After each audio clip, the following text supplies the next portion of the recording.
Hello. Can anyone hear me? Just curious. Yeah, I can hear you. My headset? My computer broke, so I only have a headset. It's the only way I can talk to y'all.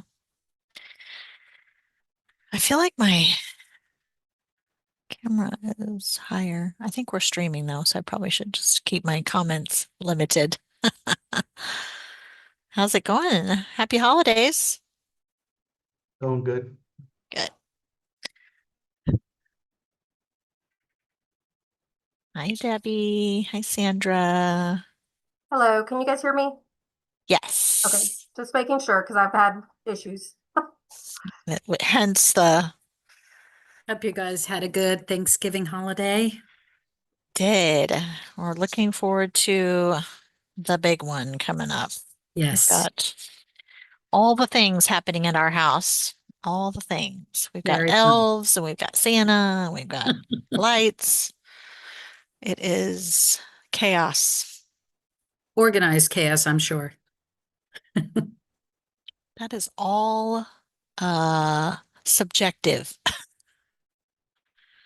It's good enough, yes. You can see the carpet. Sounds perfect. The past few years we've had 6 Christmas trees, you guys. 6, yes. But this year I toned it down. I was like, you guys, I don't have time for this. So we've got 3 right now. And that's enough.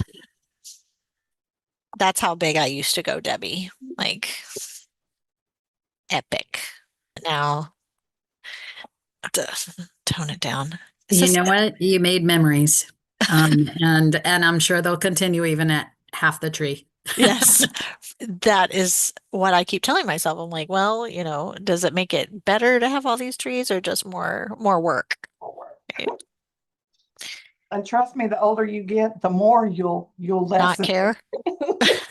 It gets to I where know. My dad used to put up lights all over the house and then it kind of went uh-huh. into like just the entryway and then it was one string and now he's like, I'm too old. I know I used to do the whole shower curtain and bath towels, the comforters in every room and all that. Oh no, not anymore.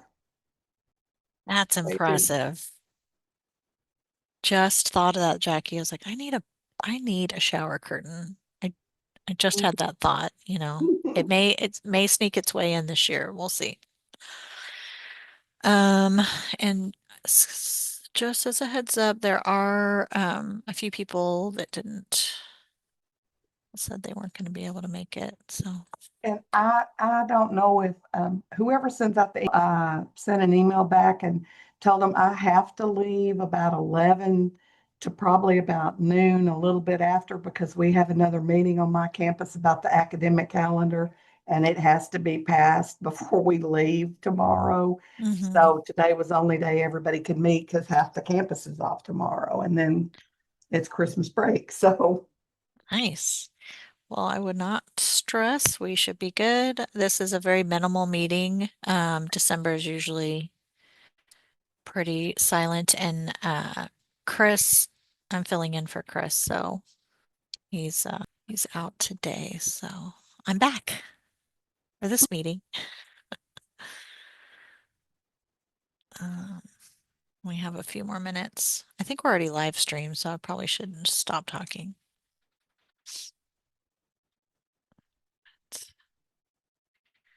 Mm.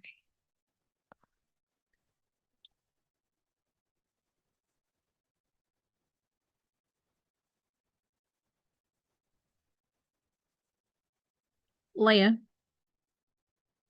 this is Mary Escobar. Hi. I'm also going to need to be stepping out today. We have an appointment across town. We have about 5 of our people that are needing to attend, and not sure if I'll make it back prior to the end of the meeting.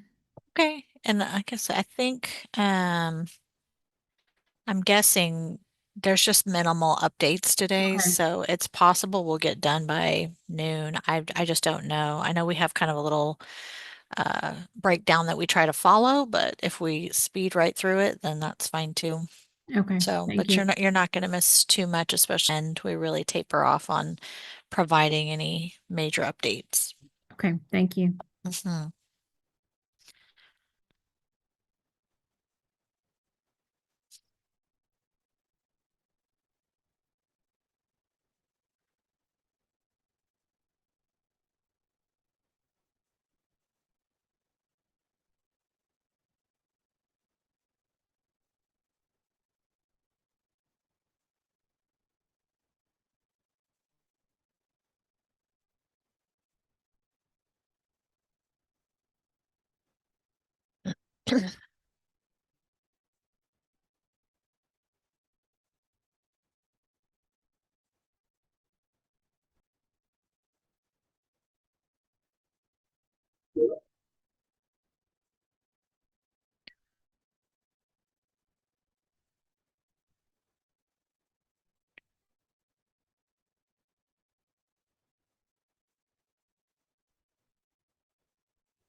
Okay, it's 9:30, so we'll go ahead and get started.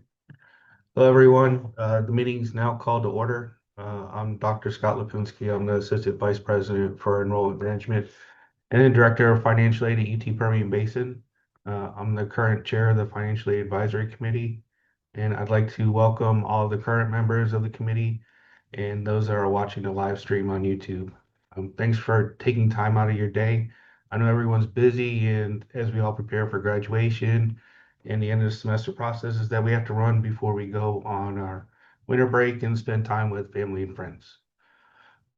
So just a few reminders of meeting etiquettes. The meeting is being live streamed, and since we're all joining remote today, please ensure you keep your mic muted until you need to talk. Use the hand raise. For the committee members, please ensure to keep your camera on whenever possible. Do not use the online chat feature in the virtual meeting because those that are watching in the meeting online cannot see the chat. So now we'll go ahead and get started with roll call. Tanya Richardson Dean.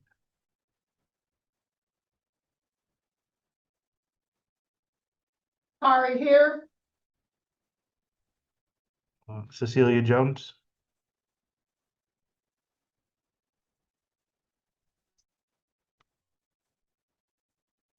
Cecilia. I think she Actually, just she joined. just, yeah, she's Oh, on. okay. But Cecilia, can you hear us? Yes, Okay. Leah's here. I was on mute. I'm sorry. That's okay. Mary Escobar. Here. Heather Fountain. Here. Michelle Hill. Here. Jackie Kelly. Here. Erica Ramos. Erica.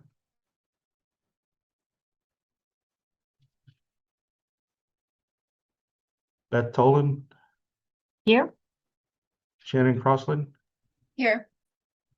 Debbie Richmond. Here. Sandra Moore.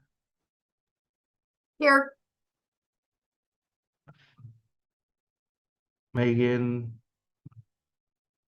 I'm not sure how to say your last name. Here. It's Bagno. Okay, sorry. It's okay. Kelly Steelman.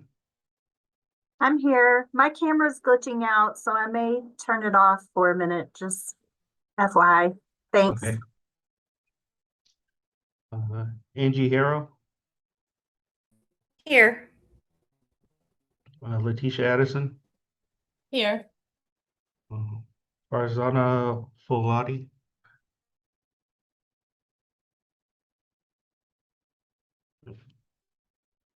Denise Elisario. Here. And Thomas Ratliff. Here.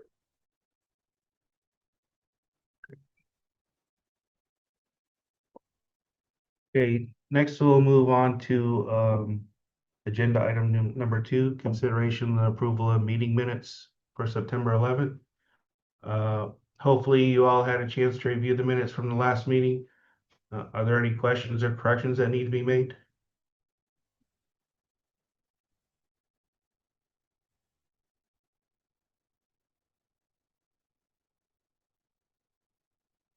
If there are none, then we will consider the minutes approved. So We'll move on to agenda item number 3, update prior business. Leah Smalley. Hey, everybody. We didn't have anything we're going to be discussing. We have a discussion item on the agenda today where we'll be talking about something that came up in prior meetings, but I don't have any updates to share today for prior business purposes. So we can go ahead and move to number 4. Okay, agenda item 4 is the presentation of the 2025 annual report. So annually, the committee chairperson, which is me, has to send the reports and recommendations to the board in January. We also provide any activities to the board to allow them to evaluate the committee's work, usefulness, and the costs related to the committee's existence. The board then reports its evaluation to the legislative budget board and its biennial legislative appropriations request. In the handouts under agenda item 4 is the 2024-2025 Financial Aid Advisory Committee Annual Report. In the report, we provide what the purpose of the committee is, the reporting period, who the chair, the vice chair, the past chair were for, and the committee members for that year, the dates that we met, what the annual cost was for all the members to attend the meeting, the time commitment that includes preparing for the meeting, recommendations to the board, a summary of the tasks that we completed during the reporting period, a summary of the minutes for each of the meetings. So for this upcoming board meeting, there's 7 recommendations that we are going to make recommendations to the board. The first one is continue to work with the Financial Aid Advisory Committee in providing feedback and recommendations on new initiatives when there would be an implied or real impact of state financial aid program policies and procedures. This is critical to the strengthening of student participation by removing barriers and providing access to higher education. The second recommendation is continue to work with the FAAC in seeking feedback on how the state financial aid program rules and policies could better align with federal policies. The third one is to continue to work with FAAC in providing data collection information. Number 4 is continue the work of the Financial Aid Operations Subcommittee to review procedures and operational activities that are done in student financial aid programs that impact institutions, along with the collection and use of data through institutional reporting. The fifth one is to continue to work with Task Force Subcommittee to review and streamline the electronic and paper estate application. Number 6 was to continue to create and utilize FAAC subcommittees with subject experts to identify areas of research for consideration of topics of interest. And the final recommendation is continue to provide information regarding proposed legislative recommendations so FAAC can provide feedback on potential impact to students in high school and post-secondary education. The summary of the tasks that we completed during the 24-25 year, the FAAC members discussed topics which provided the coordinating board with recommendations regarding the development, implementation, and evaluation of state financial aid programs, and hosted presentations related to best practices within higher education. The highlights that we included in the report are discussion topics for upcoming financial aid rulemaking activity, bridging the gaps. The presentations that we had were FAFSA completion efforts, a presentation by Education is Freedom, standing the test of time resources to help students now and in the future for mapping your future, coordinating board public data tools, strengthening the FAFSA task of completion through student engagement and family outreach, how opportunity resources help incarcerated students overcome barriers to accessing student aid and financial aid report. We're also reporting that the FAAC subcommittee remain active in engaging the coordinating board with creation and implementation of agency initiatives and policies to push the agenda forward. With all that, does anybody have any questions? Scott, I don't have any questions, but I just thought it'd be do a plug in here. especially for the newer folks. So one of the things in this report that we do is collect the kind of the time and the resources that go into this committee. So on page 2, you'll notice like the hours that all of y'all reported back to us. So that this is kind of where all of that leads, is trying to pull it all together, help other people understand the agencies and the committee's purpose on having this year after year. So when we get to the end of the meeting, especially for the newer folks, we do send out a request saying, how much time did you take to prepare for this? How much time did you spend in the meeting? Any of the activities in the subcommittee. So this is kind of the whole reason we do it. And I thought I'd tie that together, that there is a reason that we're asking for that information, and it's because we do this annually, and it does have to go up to the board so that we can continue this work. So that's just all this stuff together to see kind of this is the output of it. So that's it. I just wanted to let people understand.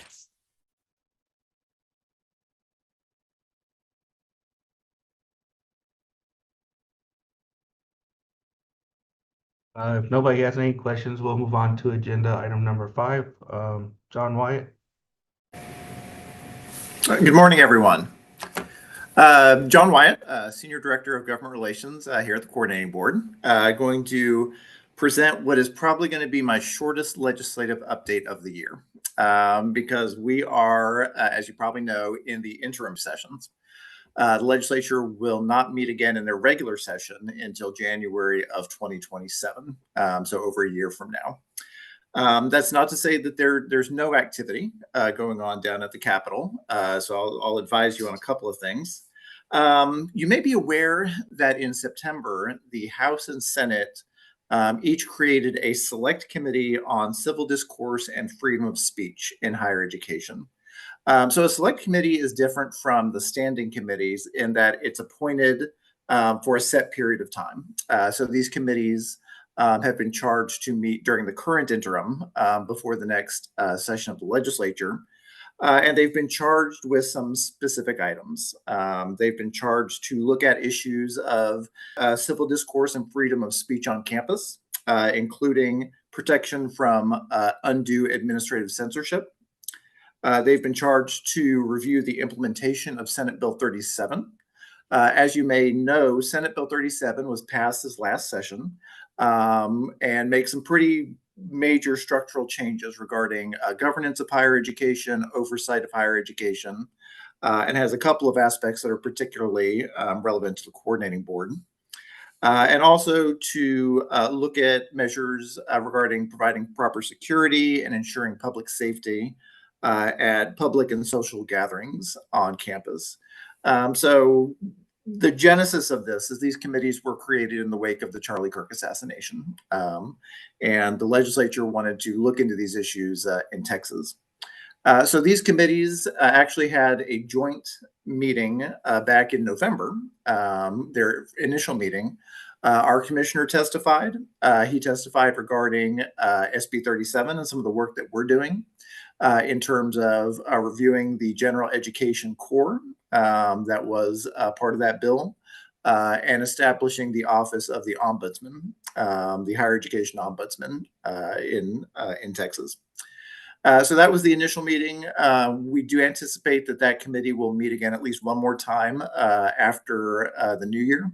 And then that committee will present its report, its findings, and any recommendations to the legislature for their next session. So that's the select committee. In addition to that, all of the standing committees of the legislature will have what are called interim studies. So each interim, the lieutenant governor in the Senate and the speaker in the House assign to those committees specific issues that they want the committees to look into in advance of the next session of the legislature. So typically it can run anywhere from 4 or 5 to a dozen or more topics that these committees are going to take testimony regarding, are going to gather data regarding, are going to have a conversation among themselves and decide, do we have any thoughts on these? Do we have any recommendations we want to make for legislative action on these topics? so that by the time the legislature meets, there'll be a bit of a head start in terms of what they might want to accomplish for that session. So those charges, again, are issued by the Lieutenant Governor and the Speaker. They have not been issued yet. Probably those are going to come out early next year, probably in January or February. And then committees will spend the spring and the summer having hearings, taking testimony, gathering information on those interim charges, which they will put together into an interim report, which goes to the legislature. So we anticipate that the House Higher Education Committee will have those interim meetings. The Senate Education Committee will as well. There's a bit of a question mark there. As you may know, Chairman Creighton has resigned from the Senate. He's now the Chancellor of the Texas Tech System. So they'll have to appoint a new chairman to oversee those hearings next year. So as soon as those interim charges are out, we'll kind of get a bit of a peek of what might be on the agenda for the next legislative session. And then the final thing I'll just note quickly. So after every legislative session, the coordinating board, our government relations department, puts together a report on higher education legislation that was passed by the legislature. And that report is now online. It is a pretty detailed listing of all of the bills that were ultimately passed that impact higher education, as well as how the state budget, those final decisions were made impacting higher ed. So it's a good resource. If you do have any questions or you need a quick look at what was passed this last session, it's available on our website. Under the About Us link, there's a government relations subtab there that'll take you to it. So I encourage you to give that a look. That's really all I have right now, but I'm happy to answer any questions.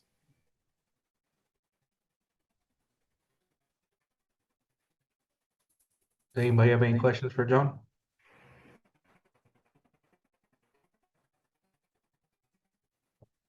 John, thanks for the update. We appreciate you providing us with information that's going on. Thank you. Y'all have a good day. You too. Thanks, John.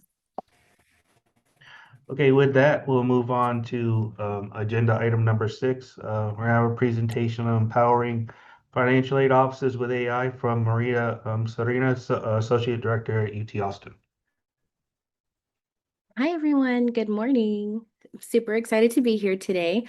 I am Maria Sedna, and like Scott said, I'm here to talk to you all about how to empower financial aid offices. I know that we're all in different areas within education, but it's my hope that everyone will be able to take some of this information back and hopefully enhance your own work and productivity in your offices. So let me go ahead and share my screen. One second.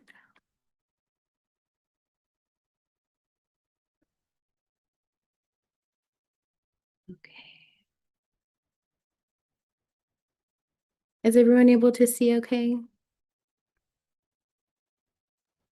Yeah, we can see it. Perfect. All right, well, I'll go ahead and get started. So just a high-level overview of what we'll be discussing today is, one, why AI matters.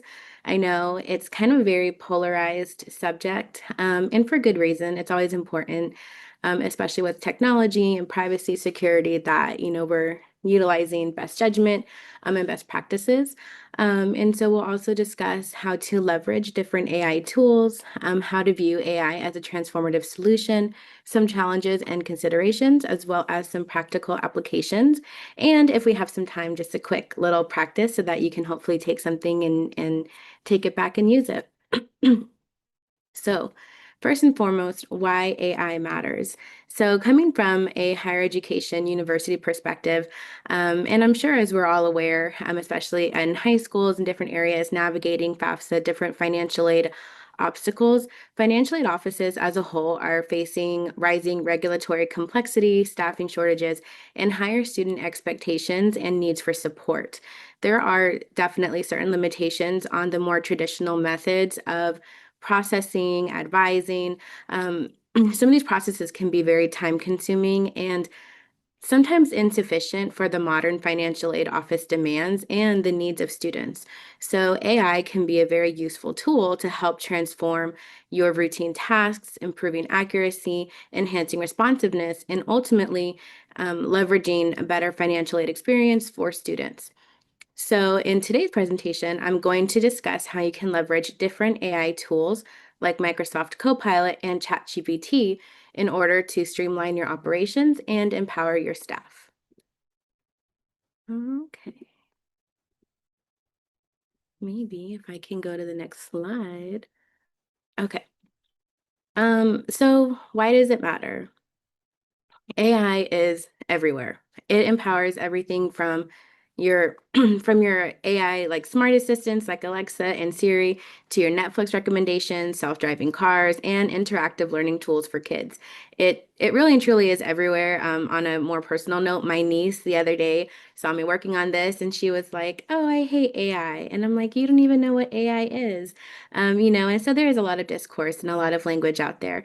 But whether it's replacing paper maps with GPS, curating your social media feed, or even doctors being able to diagnose illnesses, AI is transforming how every generation lives, works, and connects. So it's important to really understand what it is and how it can be used. So here are some of the practical implications and uses of AI. So you can create AI chatbots with Copilot. And I'll kind of go into more of what Copilot specifically is. It's the Microsoft version of ChatGPT, essentially. And so you can actually create an agent with SharePoint or other Microsoft Office suite systems. You can use it to enhance professional development, to create tools, to assist and handouts. You can use it for data reporting. For example, automation to autofill forms, to verify data, send alerts, and streamline application processes. So if you're familiar with Mail Merge or with Power Automate, there is something that you can use in Copilot to do that as well. It also allows for enhanced efficiency and compliance. So AI applications can improve operational efficiency, reduce time, and promote human resources as well. The important thing to note with AI is that like any technology source, it is only as good as the person using it. And so with so many different options of where to use AI, how to use it, what platform is the best, I'm going to go ahead and discuss two different options today. So again, Microsoft Copilot, which is a system that integrates with Microsoft Office apps to assist in email drafting, data analysis, and reporting, or ChatGPT. ChatGPT can also be used for policy interpretation, creating training content, and drafting communications for students. And so in our office, at least here at UT, we've really leaned into the Microsoft Copilot. There is a free basic level that all UT students and staff and faculty have access to. But if you have an elevated license, that's the piece that allows you to integrate within each system. And so you can utilize Copilot across the ecosystem of Microsoft, and you can use it to streamline and take something from a Microsoft form to a Word document to a PowerPoint. And full disclosure, I definitely use it to help enhance this presentation too, to make sure that I'm taking my knowledge that may be at a higher level to be able to express it to people who may be an introductory learner to anything with a large language model or to AI. And of course, ChatGPT also has a free license, and there is a paid version too that allows for more storage. It allows you to add images and stuff. So whatever your flexibility looks like or your monetary resources at your campus, they're both are good options. It just depends on if you can, are you okay with the free version or do you want to make that investment and pay for the license? So AI as a transformative solution. Here at UT, the way that we have done it, I have leveraged Copilot. And Copilot has allowed me to do 4 different things: by enhancing my productivity, by improving decision making, by increasing collaboration across offices, and being able to manage and maintain knowledge bases also across our offices. So some of the use cases I've used Copilot for were to summarize emails. I'm sure we've all been in those situations where you take a long lunch or you're gone from the office for just a couple of hours and you come back to, a 50+ email thread. And so you can take the time to individually read every single one of those emails, or Copilot has a function where it'll summarize each of the emails and create actionable items that you need to follow up on. So now you've saved yourself, a couple of hours. And so you know immediately where to jump in and where you need to apply your action to, because sometimes in education, we don't have the luxury of a couple of hours. Sometimes we need to come up with an immediate solution. And Copilot has been able to help me do that. By the way, this is not sponsored. I'm just a huge fan of Copilot and all the time that it has saved me in this last year or so. It also allows for improved decision making. So instead of having to search for different files, so here at UT, we use Box. I'm trying to convert everyone to SharePoint, but it's slow going. We're definitely making our headway though. But we have a lot of Box links that are just kind of buried in various emails, chats, and everywhere else. But Copilot is able to retrieve different project updates and the most up-to-date information across the different Teams channels and different emails that we have. That allows it, again, saves me time instead of having to go through a link tree. I'm able to find exactly what I'm looking for and at a moment's notice. It also enhances collaboration because there are other tools within the Microsoft ecosystem, like Loop, like Planner, like To Do, that allow you to take, again, your meeting notes and ideas from one meeting into a OneNote, into SharePoint, and you can follow up on those items with anyone that has access to that link. So you can take your ideas from one meeting to the next, and it maintains that same knowledge base. It keeps that same information, and it's really just like it's in the facility. And so, especially in an office where there's limited staff and limited time, it's a huge help, and it helps me feel like I'm a little bit sane sometimes, because I don't have to go and rack my brain trying to remember what we talked about on those days where we just have those back-to-back meetings. It also helps with knowledge management. So what I really like to use Copilot for is taking my meeting notes or taking a process document. So when we're doing a knowledge transfer, the first thing now, whenever we're in a meeting, is can we record this? Because we're able to take the meeting notes, we're able to take the processes that we outlined from a verbal, kind of a bullet point presentation, and create a flow chart of how we want to move through the process. And so that's been critical. In my current role, I recently took on a new portfolio, new programs, and a new team. And so with all of the new team, the new programs, it became a challenge when we need to execute certain tasks. Again, within a week, we have to, complete this one project, but I have a brand new team who's never done this before. So what I did was I took the knowledge transfer transcript from previous meetings, created that bullet point outline, and then entered it into Copilot. And ChatGPT does this too. And it was able to create a step-by-step visual workflow that, depending on the learner, depending on who you're working with, some people are visual learners, and the team really liked the flow chart. They said that this is what allowed them to go step by step, and then we completed that project on time. We were able to then move on to the next one. And so by doing so and having these different ways to increase efficiency within my own work, within our office, it allows us to have a more strategic focus.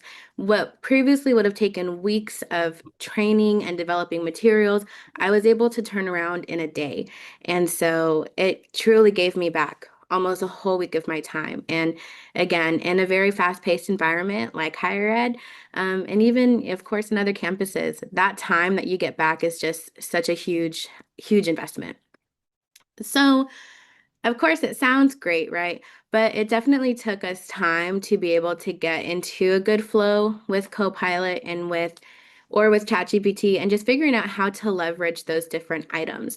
So first and foremost, you definitely want to have a process assessment so that you can analyze what are your current workflows, where are the inefficiencies, and how is it impacting staff and students. For example, in that example I just shared with knowledge transfer and training staff, one of our inefficiencies was that only one person has centralized knowledge. And that happens a lot in financial aid when people are in their current role for 30 plus years. They kind of become that subject matter expert, and they're the only one who knows the history of this process, of this program. And that history is important in a modern world where you're trying to understand, well, why do we do it this way? Or why don't we do it this way? It's important to have that information. And so by allowing Copilot to transcribe those knowledge transfer sessions, we're able to take a look at what we need to do and what is our desired outcome. So from there, we identified that lack of knowledge was one of our inefficiencies. So the solution was we need to create training in order to inform the rest of the staff. So we chose to do that by, of course, leveraging Copilot to help us create those workflows and those charts, those step-by-step processes. And so we chose that tool that helped us to align our operational goals and compliance for an effective implementation. And so it doesn't stop there though, because it's no good if I'm the only one who knows how to use Copilot. And so that's also the next step, is leveraging that tool with my staff so that way they're aware what are the inefficiencies that they see in their day-to-day. What are some of those repetitive tasks that we could look at automating?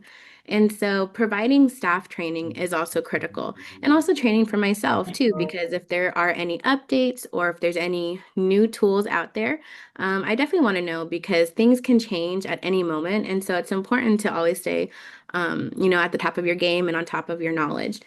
And of course, continuous monitoring and feedback. Just because something worked yesterday doesn't mean that it's going to work tomorrow.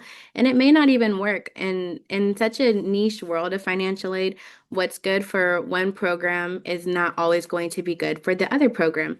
With so many different nuances in regulatory and statutory regulations, it's important to understand what are the limitations as well. So continuous monitoring and feedback can help improve your AI performance as well as adapt to evolving needs.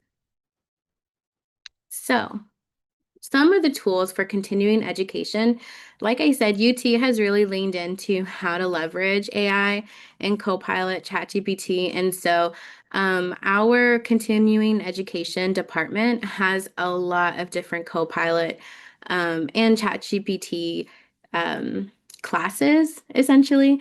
And so there are a variety of offerings as well. There's in-person sessions, there are virtual sessions. We even have a Teams channel. And we also keep it fun because it's a lot. I went to one of these classes, and I say classes, it was a workshop, and it was a whole day long, and it felt a little bit like information overload. And it was super helpful, super important, but it was definitely a lot. And so by being able to have that Teams channel where we're able to go back and check for information was also super helpful. So you also want to make sure that your tools are accessible for the rest of your staff. And what's also important about the accessibility is the maintenance and making sure that whatever you provide, whatever resources are available, that someone maintains it. And that also goes back to the feedback and the monitoring. You want to make sure that your tools are up to date and that it's, that it accounts for any changes. For example, with AI, one of the biggest concerns is privacy, especially with something like Copilot that has access to your emails, your Teams chats, your Word documents, and all of that. And so I'll get into the security protections here in a little bit as well. But if you don't have those resources for Copilot, there's also LinkedIn Learning. And so I shared 2 videos here that I found were super helpful also for just general understanding what AI is, what large language models are, and just kind of an introduction. Because again, if you're someone like my niece who has no other understanding of what AI is, or your aunts, uncles, anybody who doesn't really know, it can be scary and it does sound very futuristic. So it's important to educate, yourself and others to understand what truly is AI and how does it work. And also what can and can it not do? Because remember, AI is only as good as the person using it. And so it doesn't learn behaviors, it's programmed by someone. So it's only using an existing data set in order to, produce the information. Remember, a lot of technology is all just ones and zeros. And so there's really not a whole lot that it can do unless it's told to do something. So on that note, there are definitely some challenges and considerations with AI. And so I certainly want to acknowledge those. Information security, like I said, protecting sensitive student information requires strict compliance with FERPA and strong cybersecurity measures.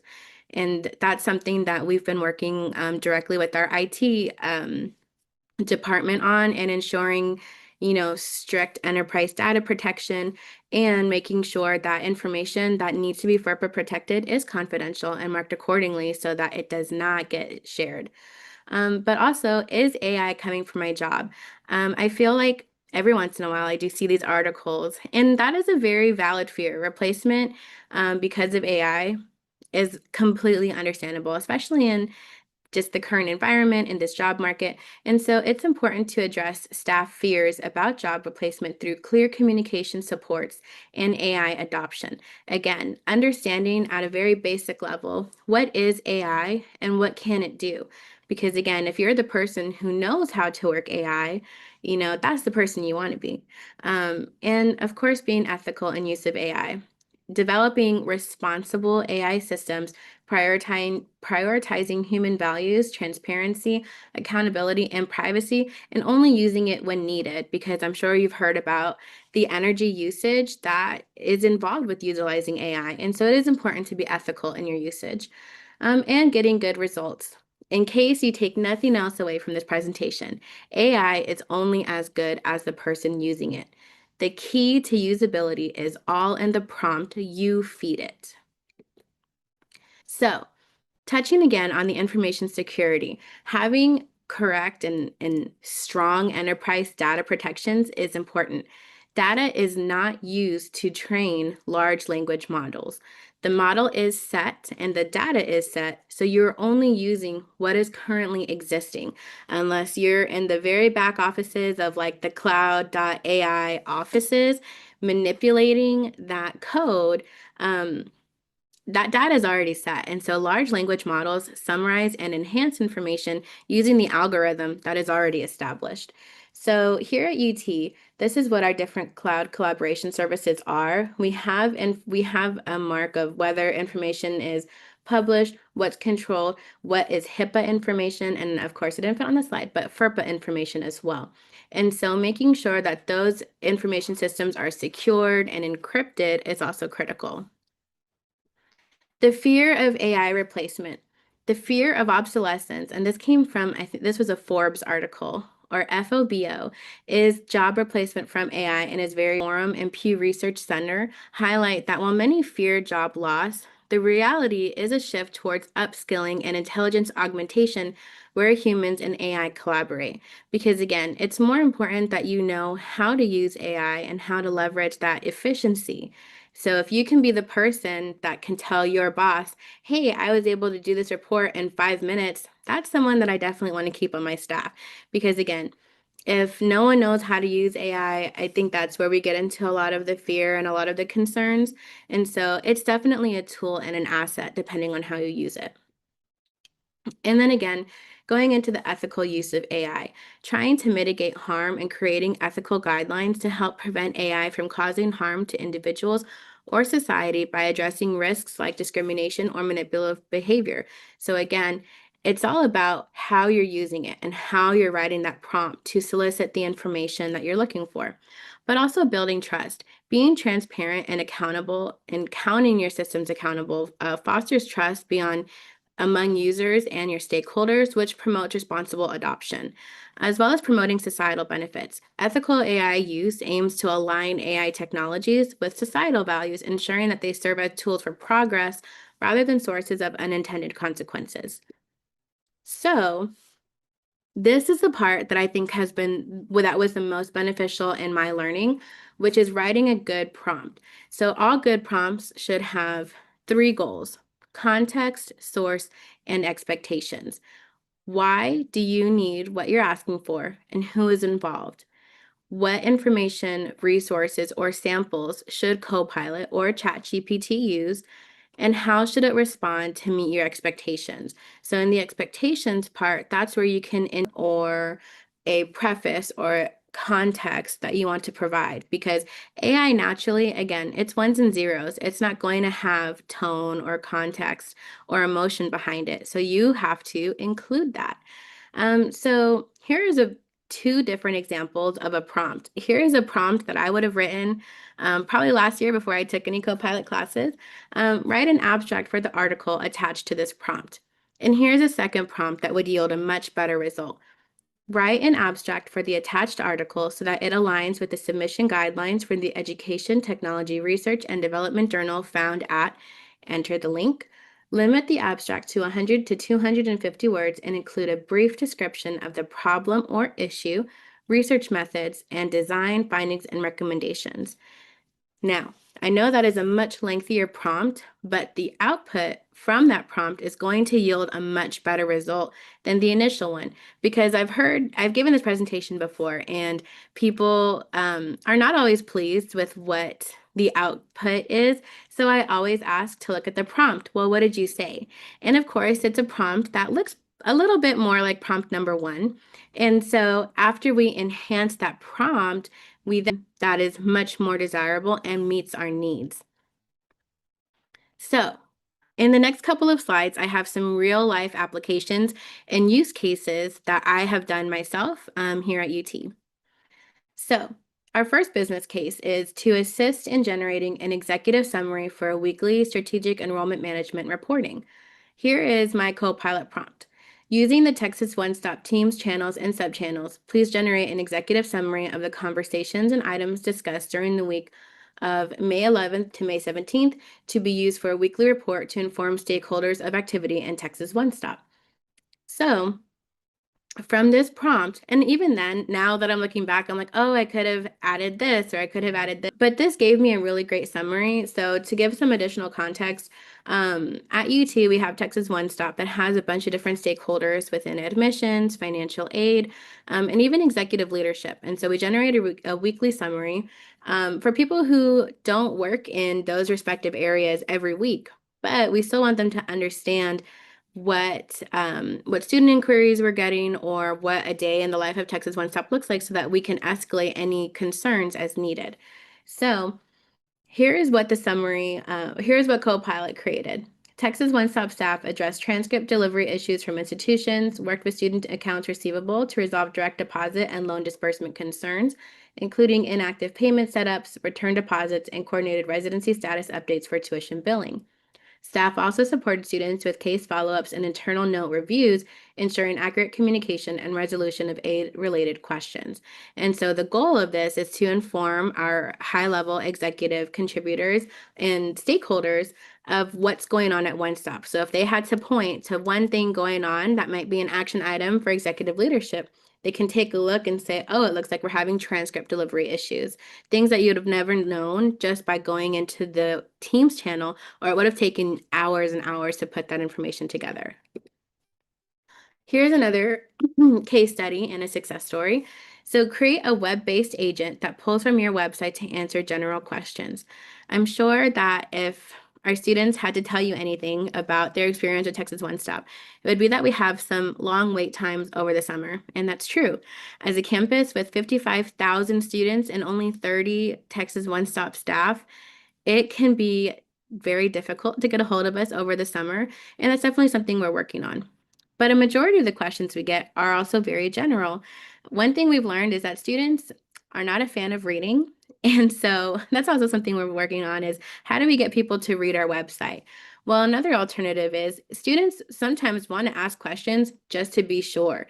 They can see it on the website, they see it in the email we sent, but they just want that extra reassurance. And so wouldn't it be cool if we had a tool like a chatbot or something that we created that would allow students to ask their questions and get the answers that they need? And so we previously had a chatbot, but first of all, for 50,000 students, it's very expensive. But second, there are definitely some issues, because for a system like Ocelot, we don't control what their coding is and how they generate their knowledge base, and a lot of other things that we wouldn't be able to do with another systemic chatbot. But for an agent that we create using our website or using a SharePoint website, we have the control and we have the feasibility to create a unique experience for our students and to create a web-based agent that would pull from our website to answer general questions. And this is something that we could 100% create and allow us to personalize to our student experience. So this is something that we created. We haven't published it yet, but this is something that we're still working on, is to create this agent. And so we created the Texas One-Stop Assistant. So where do I send a private scholarship? And then it pulls up our address, it pulls from our page to let them know, because this is a question we get a lot. That again is on our website, but using the Google search isn't always, I guess, efficient, or for any reason that students want. Sometimes they just want that connection. And so this is something that we would be able to publish, and then we can have it. Students can search their question on their own, enter their question, and they're still talking to someone that we've created. Another use case is from a staff development perspective. So I had a staff member who didn't have the best interaction with the customer. And so I always struggle a little bit with how can I give good constructive feedback without making someone feel, poorly, because I know the outcome that I'm wanting. And sometimes I just need a little bit of help phrasing that. So here is what I entered into Copilot. How should I phrase a suggestion to review calls for a student to enhance our customer service interactions?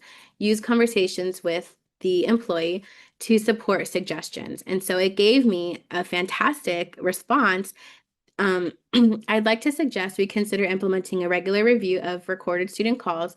This could help us identify patterns in student concerns, highlight opportunities for improving our communication style, and ensure we're consistently delivering high-quality service. It might also be helpful to use a few recent examples to guide team discussions and training. So from this, I was able to put the ball back in the staff member's court. I was able to say, hey, I listened to this phone call, and here's what I'm suggesting, put it back on them to take it or leave it. And I actually got an extremely positive response back from this. They agreed, they thought it was a great idea, and we saw a reduction in those instances moving forward. So here's kind of our call to action, and my call to action for you all. Definitely continue to explore AI tools. I believe that financial aid professionals should actively explore different AI technologies to unlock new opportunities and applications. And so here is one that I'll share. I'll share two situations that we're currently that have currently come up. So one discussion that we had at a recent enrollment management meeting was, how should UT utilize AI when it comes to admissions? Because there are tools out there that can be e-readers and can read admissions applications, as AI. And that's not a use case that we will be using. We still believe that those need a human touch for it, but there may be a way to rank other items. For example, our scholarship applications. Is there a way to leverage AI to review certain short answer questions or other things to rank applications, at least to do an initial review, and then maintain that human resource to do a secondary or a final review? And so those are ways that we're looking at. It may not, that also communications. Communications have been huge for us, and mostly in recreating tone or taking a message. I think the biggest thing that we've also been navigating is anything related to OB3. There's a lot of financial changes coming down the pipeline, and being able to relay that information in a student tone and in a way that students can digest is also critical, because I'm sure, as we all are aware, there's a lot of financial aid lingo and verbiage that isn't necessarily accessible to students and to people and families, especially first gen. And so being able to relay that information in an accessible manner is critical. And sometimes, I'll admit, sometimes I'm even in my own head, reading statute and I understand it, but other people don't. And so being able to relay that in the tone of the average reader has also been a prompt that I've used before. Utilizing support resources. So using resources like LinkedIn Learning and official guidelines can provide essential support for AI adoption. Evaluating and collaborating. With any change, it should always be an iterative process. It's important to evaluate your current processes and collaborate with peers to be sure to innovate effectively. And also, don't be scared to reevaluate continuously, to change it if it doesn't work. It's important to have a commitment and an investment to improvement. A commitment to ongoing improvement and embracing change is key to a successful AI integration. So, we can do a little bit of engagement right here. So what is one problem that you're struggling to fix in your office, or one process you just haven't had time to fix? So I would like, if there's a volunteer or if we just want to do it on our own, try to enter a prompt into Copilot and see what it gives you. So I don't know if we have any, I don't have my screen up. Is there anyone who would like to volunteer?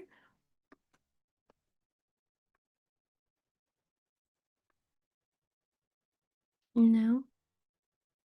We can also do it just on I'll our play own. along. I'll play along, Maria. I'll be Yeah, your guinea pig. good, because I was gonna pick on Thomas if you didn't. Mine is super random, but how can you fix the traffic getting to and from work and go? Okay, so let's create this It's prompt hard for together. people, It is hard. especially in Austin. I was like, as someone who sat on Mopac for an hour and a half this morning, yes. So what we See should what do magic it then. can work on my traffic commute Mm. efficiencies. Let's see. Does anyone want to try to plug it into ChatGPT or Copilot? I have it up, but we'll see. Let me see if I can pull this over. Um,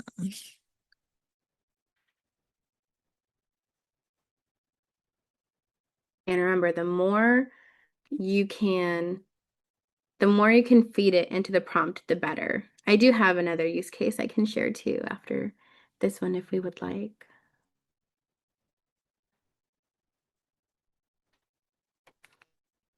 Okay, this is Erica Ramos. I'm not sure if you can hear me. I've been having some tough. Okay, so I typed it in. Would you guys like to see what it says? Yes, please share. So mine was just a bit generic. How to fix traffic in my city, fix signals. So it looks like it says to optimize traffic signals, use adaptive signal timing that changes based on real-time traffic, coordinate signals along major other cities. I think my prompt was too general, so it's giving me answers as if I work in the city, which I don't. So I put a much more specific prompt in mine, and I'll tell you what it says.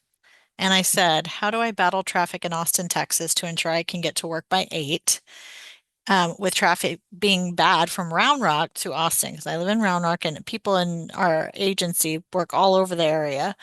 And it came back with to battle traffic in Austin, especially during your commute from Round Rock to downtown near UT, because I do the agencies near UT. It says, 1, choose the right day. Commuting on Mondays is generally smoother. So true. Due to fewer drivers on the road. It says adjust your schedule. So if you can work later or come in earlier, also true. Use alternate routes, and it's kind of giving some suggestions. Public transportation, I'm going to nix that. That's just ludicrous here. I lived in San Francisco for a decade, and this town does not have the infrastructure yet. And it says stay informed by using Waze or Google Maps, which is also, I think, is pretty smart because I've known people that don't do that because they're like, I know where I'm going. And I'm like, yeah, but you don't know what is awaiting you. So that is actually a practice that I do every single day, no matter what, is I pull up Google Maps and I plug in where I'm going just so that I know, like, am I going to hit a hour delay or if I need to go an alternate route. So there you go. There's my example. Very nice. And I agree on the using Waze or Google Maps, because there are 3 routes that I can take, and I don't think I take the same route like back to back every day. So fun times in Austin. Thank you, Erica, and thank you, Leah. Cool. And I think that's also a good use case of when you are more specific, you do get a much better response. And so I think that's also been a huge help. And the prompts that I used before, like I said, even with this one that I had in my presentation that I did a few months ago is completely different than something I would have used now. And so this is something that I do continue to use every single day. Most recently, I started overseeing our Texas Leadership Scholars Program. And so it's been several years since I've been involved and several jobs since my last involvement with TLS. But what I was able to do there was we are looking to hire a graduate assistant. And so I have hired before. I can create a job description and the requirements and everything like that. But I thought I have back-to-back meetings today. I don't have a lot of time to create a the hiring requisition and everything that needs to be done through HR to get this done today. But I would very much like to move on this today or tomorrow. And so what I did was I plugged in the TLS, I plugged in a sample job description and requirements that I found from another colleague, and it created the job description, the requisition, and the metrics that would be used to create this position and determine if it's functioning the way it should be.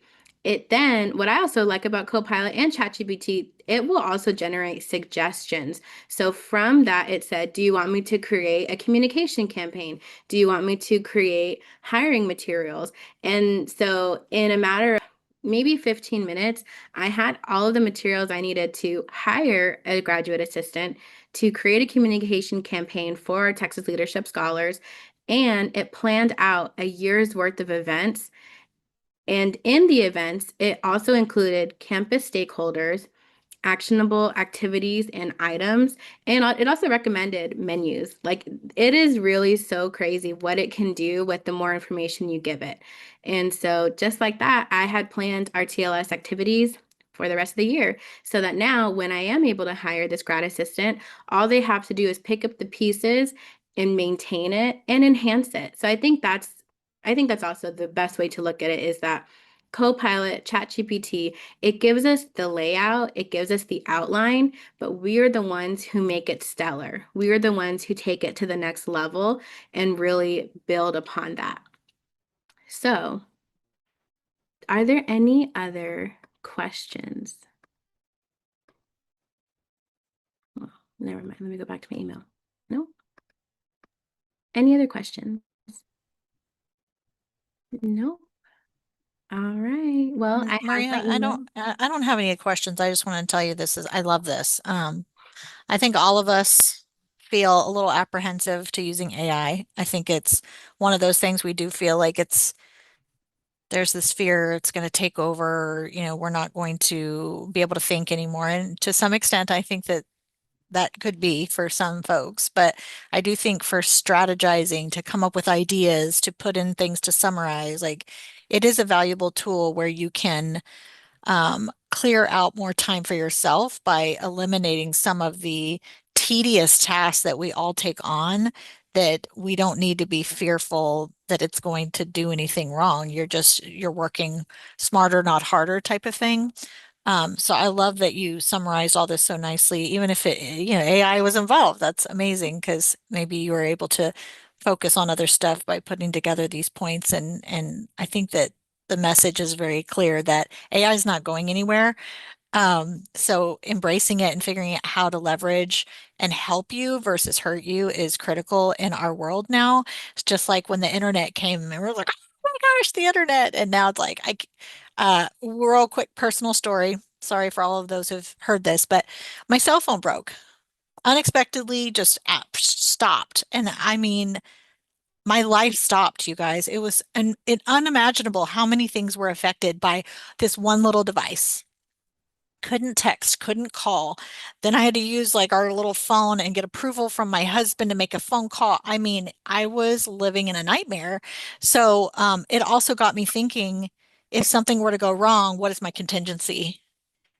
And people don't think about those things. And AI is the same thing. It's like we're getting very used to using it. So how do we use it, but also don't stop thinking for yourself?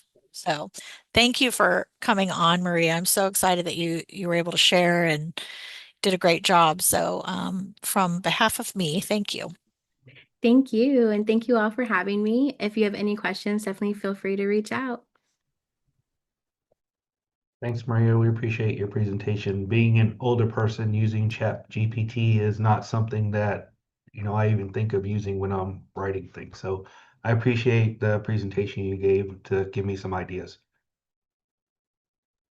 Now you can write her a thank you note in AI and send it to Maria.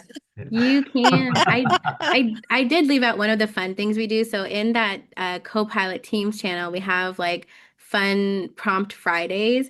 You guys, I have written poems. I have generated like thank you letters and one-liners. Like I have about 100 UT affiliated motivational lines. So like every once in a while, people are like, where do you come up with this? The answer is Copilot. I can think of it, and I think we all are capable, but do we have the time? I know that I don't. So it's really cool to see the things you can do. Thank you again, Maria. Thanks. I'll see you soon. See you on I-35. Just kidding. I was like, I take 183. I avoid 35 like the plague. I do Thank too. you. That was a joke. I would never take I-35. Okay, the next thing that we're scheduled for is a break. Do you guys want to take a break or do you want to push through and continue going? Anyone need a break? We haven't been going that long, but I am not the decider of breaks. Can Let's everyone's push through. Mhm. Let's push through. Unless someone Yeah, really push needs to through. let go.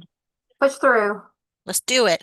Okay. Scott, Yeah. just one quick thing. I totally dropped the ball. I was not looking at the prior business carefully. So I'm actually going to go back to prior business. I'm filling in for Chris today and kind of trying to figure out what I'm supposed to follow here. So let's go back. There we go. Prior business. One of the things that we do in December as a committee is decide on next year's dates. And we brought it up last time and we said, okay, we're going to discuss it. So I think we had talked about look at your calendars, look at your schedules, and we're going to present some dates that we feel best align with the majority. And another thing that we want to promote is, positive attendance, making sure that we're aligned. It's tough because different institutions, school districts, and organizations, they have different spring breaks, they have different holiday breaks, they have different conferences, they have different projects. So with all that in mind, the committee got together for the chair, vice chair, prior chair, and then the coordinating board representative, and the dates we came up with, I want to share with y'all. And then I just want to pull up the calendar real quick on y'all's end so that we can finalize these and get them on your calendar so that you have a higher likelihood to be able to attend next year. The first one is March 5th, which is a Thursday. It's the first week in March, and the thought being that that would hopefully miss a lot of the spring breaks so that you can attend before people are out, because spring breaks typically start the 2nd through the end of March, sometimes pushing into April. So that was the date we chose. So jot that down, and then we'll circle back in a second. The second one we chose was June 4th. Again, for school district folks, sometimes it's a little harder because of the summer and people take a lot of vacations. But last year, June worked really well. So June 4th, all of these should be Thursdays, by the way.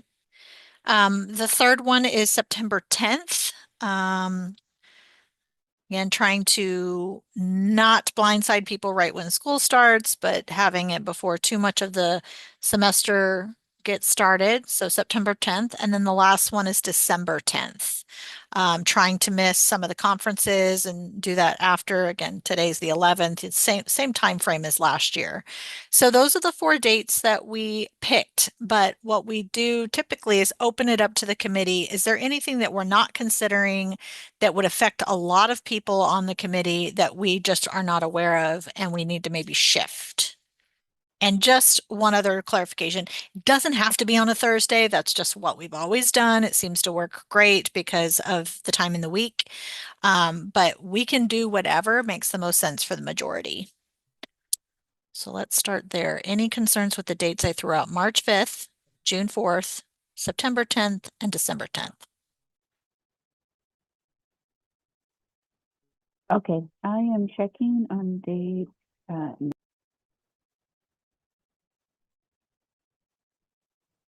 I think we did look at, also we're looking at like reporting, trying not to, make it right when you have to send in some major reports and whatnot.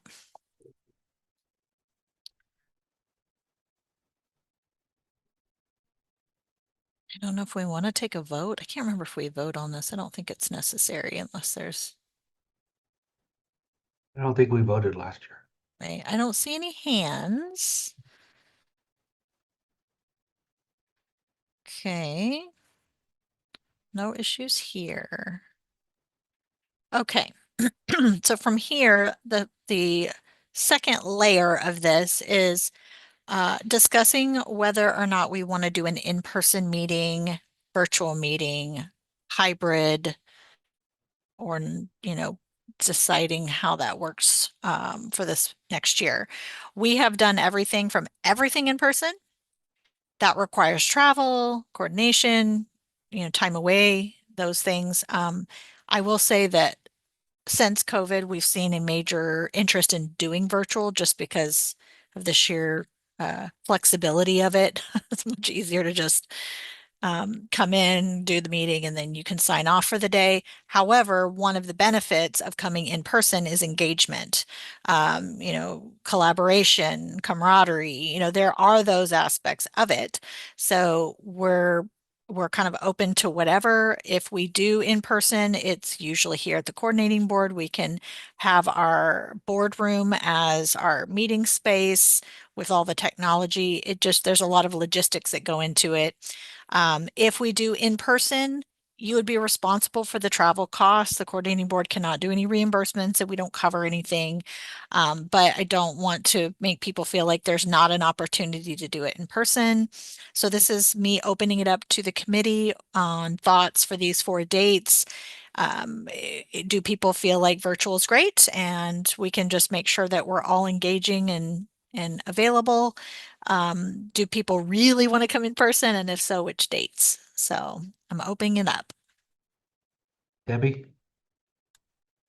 I was on the committee, I had just gotten on, and we had this question come up, and I really found value in meeting everybody in person the one time out of the 4.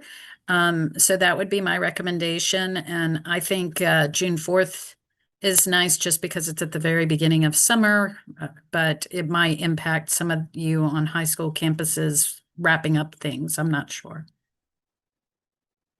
And one clarification, if we do in person, we would still have the ability to join virtually, but we don't want to have in person if it's 2 people. Because so it is, there's a lot of things that we have to do here at the agency to get it all set up. And I'm totally on board. I think it's great. But just throwing that out there, we would want to have like a larger group coming from the committee. So thanks, Debbie. And it was fun. We all went to lunch and got to get to know each other better. I did think it was a good meeting. Yeah, I'll piggyback on what Debbie said. I think, especially for new members coming in, I think it's very important that they meet people in person. I know my very first meeting was in person, and that was invaluable for me. Being able to actually see people and talk to them during the break and make those connections during that time. So it was nice to do that again just recently this past year. So I think at least one in-person meeting should happen. Yes, I feel the same way. The very first meeting I attended was in person and it was invaluable. The rest of them being virtual were fine, but the very first one was helped me the most. And Letitia agreed in the chat. and also like June 4th. I just like June 4th because we don't have students per se, and the other dates we do. I'm gonna chime in here. I actually got to attend last year the in-person, and as somebody on the ISD side of things, the June 4th would definitely work with us as well. We'd be okay with that. Or I'd be okay with that.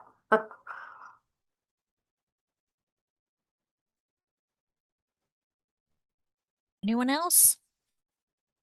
See, if y'all were in person, you'd be blah blah blah blah. I do think virtual people tend to be less vocal. Yeah, I agree as well. I think the in-person meeting was very valuable as well. So I'd be open to having an in-person meeting.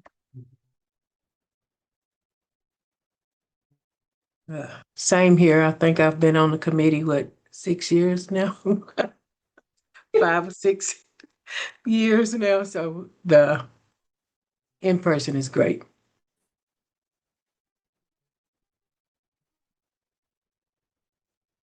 All right.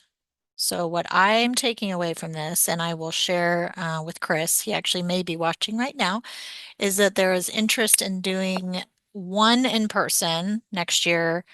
June would be ideal. Have a good group that would want to join. If you didn't speak up, no worries. You can kind of go back and see if that's going to be possible. Again, budgets, personal circumstances, all those things. You will make that decision on what you can do, but we will at the coordinating board, we'll start the ball rolling on figuring out logistics and getting things booked. So with that, was there anything else? So again, the dates that I have down, March 5th, June 4th, September 10th, and December 10th, and that the June 4th is tentatively the in-person. Because we don't have Chris on, who's the representative from the agency, I'll check with him next week. And then if anything from that changes, we'll send out an email and let y'all know kind of if something's different than what I just described. So we will get things on your calendars and more information will be shared in the coming, I'll say, I don't think that's going to happen in the next 2 weeks. All right, Scott, back to you. Thanks Okay. for the discussion. All right, we'll go move on to agenda item number 7, update from Beth Toller from Financial Aid Operations Subcommittee. Good morning, everyone. I hope you're doing well. Hold on one moment. My notes went away on me. So the operations subcommittee, we met November 13th and we had a relatively brief meeting. So the coordinating board, Chris Wilhan, provided an update on recent rulemaking activity related to the coordinating board's October board meeting. And this included resident status determinations, updates regarding exemptions and waivers, student loans, and the mental health loan repayment assistance program. Alex Bode discussed upcoming deadlines, including the FAAC submission deadline, user access forms, and state campus-based reports. And then the committee had some questions for the group. We discussed some questions about FAD reporting, specifically related to selective service and also the $120,000 cost of attendance cap that is on the FADs, where you will receive an error if you have a COA over that amount, which requires an override. And then the committee also discussed the Texas First Scholarship Program and specifically the documentation that is required to validate eligibility, and if there are any alternatives to the transcript with the actual Texas First Scholar Program listed on it. So that is the end of my update. Does anyone have any questions for me? All right. Thank you, everyone. Thanks for the update, Beth. Sure. Okay, next we'll move on to agenda item number 8. We're gonna open up for discussion. When we had our meeting with myself, the past chair, the vice chair, and Chris, we were trying to come up with things to engage the committee members in discussions. And one thing that we thought that we discussed is project applications and financial aid. I know after our last meeting, I had a couple schools outreach to me about some project applications that we noticed potential fraudulent applications that we noticed over the summer. When I was doing unofficial withdrawals, I caught them because it was a group of student IDs. They were all from the same state, same town. And we actually got a couple of calls from the real people for potential fraud, identity theft. So we kind of wanted to open up, see what schools were doing to try to mitigate the amount of fraudulent applications they were receiving, what they were doing to help prevent it. One thing just to try to keep the conversation going is that my department is working closely with admissions since we don't really have many out-of-state students at UT Permian Basin because we are smaller. One thing that we're doing is if we get a bunch of applications that come in at the same time that are really close in ID, with ID numbers, uh, the admissions office will notify us, and then if the students apply for financial aid, we'll end up selecting those students for verification if they're not already selected, as a way to make sure that we can identify the students to make sure that really is that student that's applying. Is anybody else seeing an uptick in potential fraud applications for financial aid, or what are you doing to help try to mitigate that?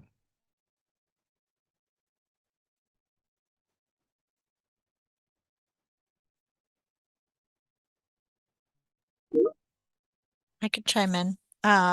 Many years ago, when I worked for my prior company, same thing. We started to notice different activities, and what flagged us was the same address. I'm like, I swear I recognize that address. And what we did was we did an export of our database and then queried all the addresses, that same address. We had 15 different students with that address, and then that triggered, digging more and more and all the IDs, but the address was really the one. And I mean, to be fair, the company I worked for, we had a location in different places that had high volumes of people and households. They just, a lot of people lived in their homes.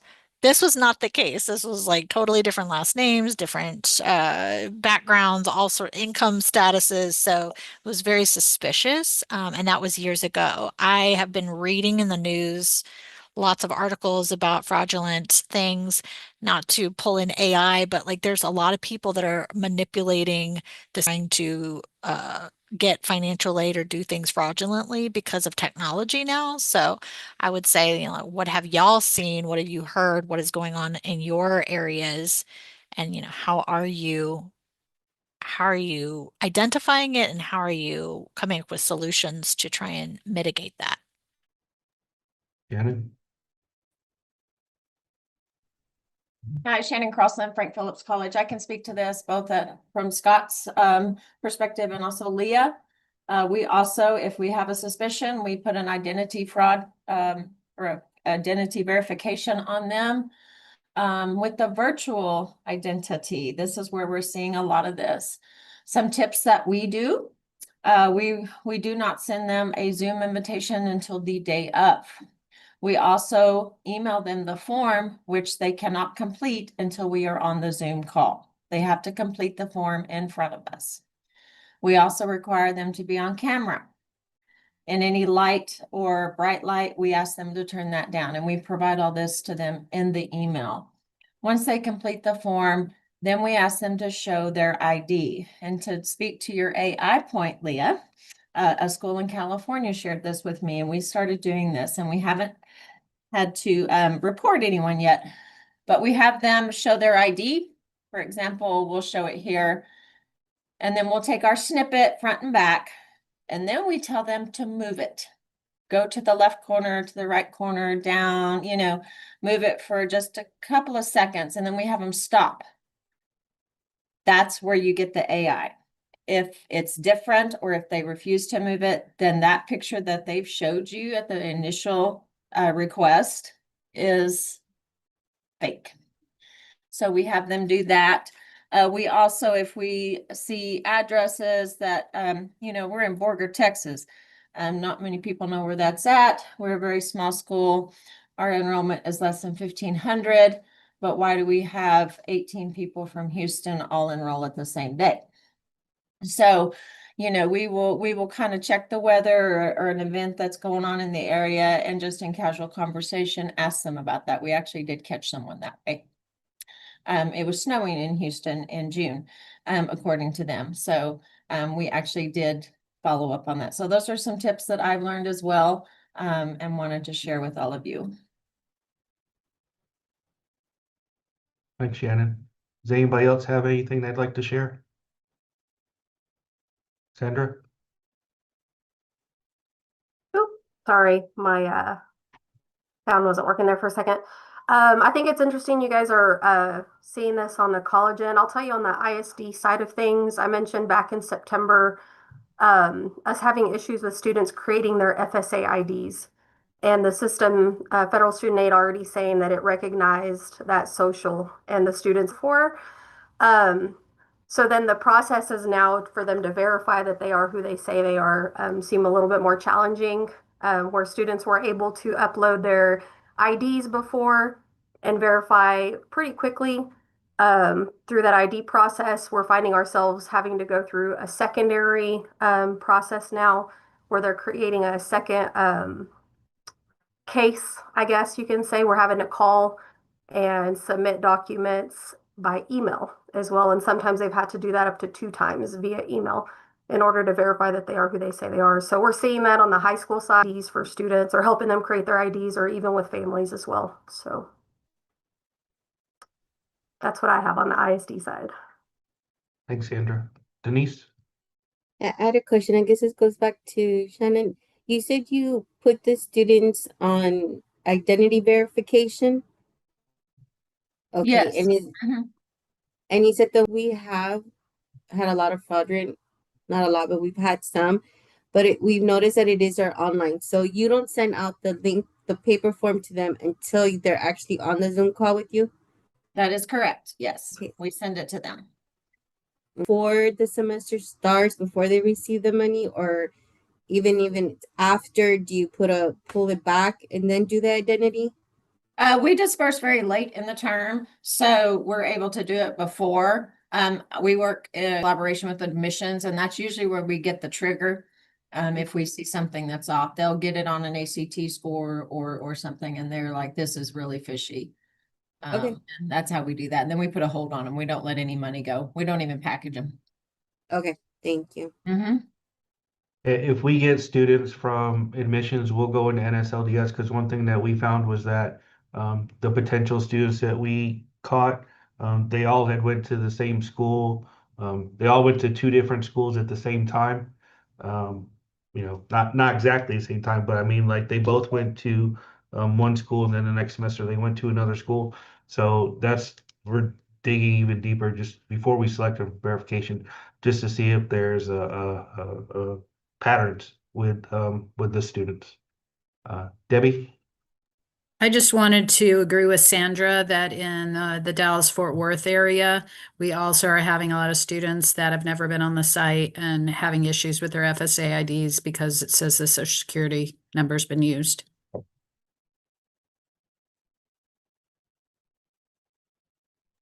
Can I ask a follow-up question since I have not worked at a college in so long? When you're finding these fraudulent instances or suspicions, what is your protocol? Like, how do you end up reporting it, or do you have a mechanism at your organization, ISD, or institution on how you escalate or report that? I mean, you find it and then what? At Kilgore College, we notify our campus police, and ours are actually police officers. And then they take it up wherever else it needs to go after that. But we actually have to file a report on it. Okay. So the assumption is, it gets routed over to the authorities and through the system. Shannon? On our campus, once we put that hold on them, we normally 99.9% of the time will not hear from them. They might call and check on their financial aid and we'll say, yeah, you've been selected for identity verification. And then we never hear from them again. The one student that we did, I told you about, I reported it to OIG. I just informed my administration and then filled out the form for OIG just to give them a heads up, but never heard from that student again. Yeah, the potential ones that we caught over the summer that we put on for verification for identity for the fall, we only had one of them contact us, and they couldn't provide the documentation, so they didn't get any aid. So the 6 of them that we potentially could have been over the summer that tried to get aid in the fall, they didn't get aid. So Sandra? I have a question for probably all of you who are requiring, and I fully understand requiring the IDs. As students are transitioning from high school to college, or even those that are trying to enroll, if they're a undocumented student, what does it look like for them if they have no way to, like no photo ID to verify that they are who they say they are, and there's no way for them to get one? So what might that look like on your campuses?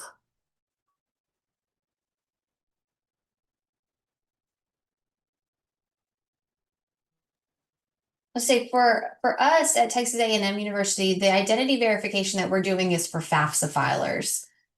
We are typically not seeing fraudulent applications on the TASFA, the state application, for our students that may not have documentation. So I don't know that we have ever requested identity verification documentation on a TASFA student. And I see Shannon shaking her head saying the same thing. So I never have in my career either. When I was at Tech in here, I never have for the ID on TASFA kids. And I think maybe I'm asking this perhaps because I know our community college, and Kelly Steelman, you may be able to speak to this a little bit, has seen fraudulent applications as well. And so our community college is requesting them to provide an ID when they're coming in.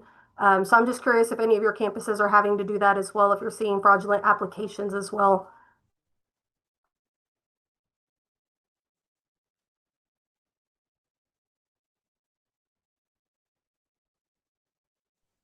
Sandra, the ones that we do see, this is Shannon again, the ones that we do see are not local.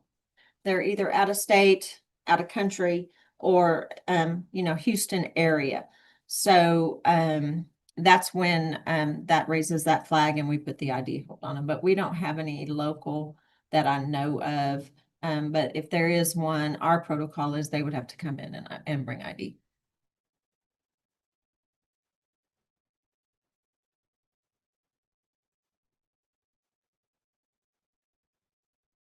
Does anybody have anything else they'd like to share? See Megan. We thankfully they haven't reached us the way that we are seeing them in the high schools, but counselors are meeting with students and they're working to get them set up. That's when we're seeing that the students receiving the message. And so we've tried to reach out on behalf of the students to get that corrected. And it was really advised that the student make contact with them and try and work on getting their account cleared up so that they can file. So really they discouraged us from calling on behalf of the students and had the students call directly. So that's kind of been the avenue that we've been taking. But like I said, that's when they're still in the process of applying. And so it's been frustrating for those students who can't move forward with what they're trying to do.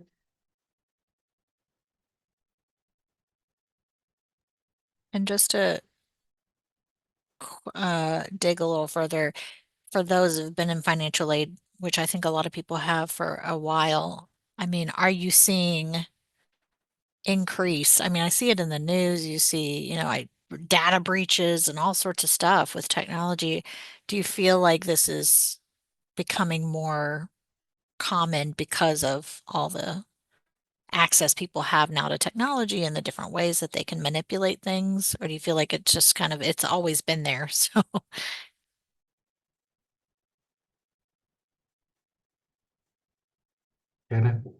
Shannon?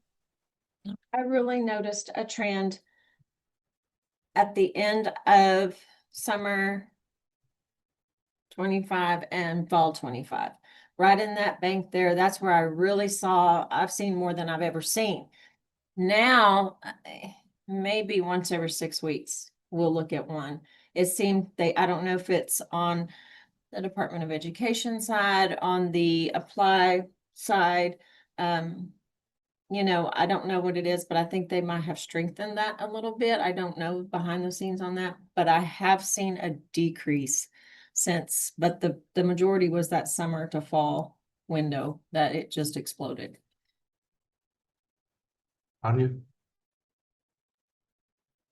Yeah, we've seen an increase as well, I guess, over the last 6 months. We get at least 3 a week from our Nelnet servicers through the Department of Ed for either identity theft or discharge of loans, something of that sort. We are getting a lot from your companies like LifeLock, those companies that people will pay to monitor their credit reports and that type of thing. So we're getting several of those. So it really has increased for our school tremendously. So much that we have started to require students to bring in a picture ID just to get a school ID. So they have to bring in some type of picture ID to get a college ID from students. We haven't had any issues with our TAFTA students. And most of the time, our high school students, we have issues with them because they don't have ID at all. So just getting them to get, to somewhere where they can get an ID has been an issue with them. But we've been working with our admissions department as well on the front end to try to catch a lot of our fraudulent cases before we actually get them into the system. We do have some now that we're working on. We actually have about 10 open cases right now that we're working on between identity theft and some that we just caught by transcripts and somebody actually looking at transcripts manually to catch those, but we do have quite a bit at this point. I'm interested in wanting to know what type of systems schools are using for their Zooms, or is it just a regular Zoom where you're meeting or having students to have appointments to verify their identity with their IDs, or is it a different system outside of your regular ERP system?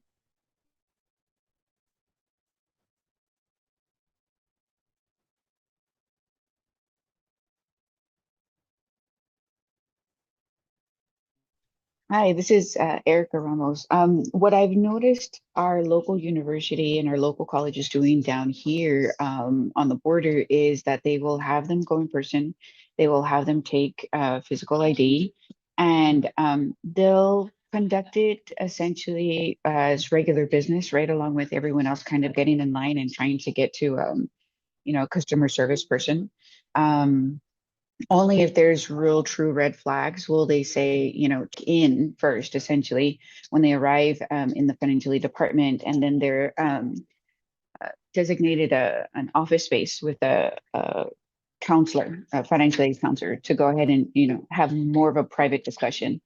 That's what I've noticed over here. And they will make them bring in paperwork and sign in person and essentially fill everything out in person.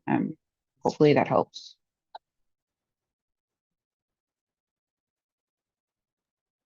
And I just saw the chat and I was like, oh my gosh, look at all this feedback. So wonderful stuff in the chat. Just a reminder, because this is broadcast, people can't see the chat. So if you have something to present, unless you have a mic issue, if you want to raise your hand and chime in, that would be amazing. So that way we can capture it and people can hear the dialogue and all the good stuff y'all put in here. It's like, oh my gosh, look at all this stuff. So I don't know how many people didn't end up getting to chime in, but definitely a lot of the stuff about the IDs and trying to help cross-check information so that the right people are getting the aid that they deserve versus people who are just trying to get it illegally, fraudulently. But if you put something in the chat and it didn't get talked about, if you want to chime in, and then I don't want to Leah, I think that Kelly's having mic issues and that's why she put it in the chat. I don't know if you want to read what she shared. Sure. So Kelly Steelman at Amarillo College, she put, we started seeing a lot of accounts that were originating from outside the US. We were multi-factor sign-in, and those were coming in with the same IP address outside the country. So our IT is flagging them for us as they come in. So that's very interesting. So it sounds like, I mean, strategy wise, it's like you need to have something in place to be monitoring this stuff. If you don't have your IT folks, just even setting up like a monthly check somehow on the applications that are coming through so that you have some system in place. It sounds like there's varying levels of that type of thing going on. Obviously, it depends on the resources you have and the likelihood that it's happening in your area. It's more prominent in others than others. So good feedback. Yes. I feel like I was going to say something else, but I don't remember what now. Don't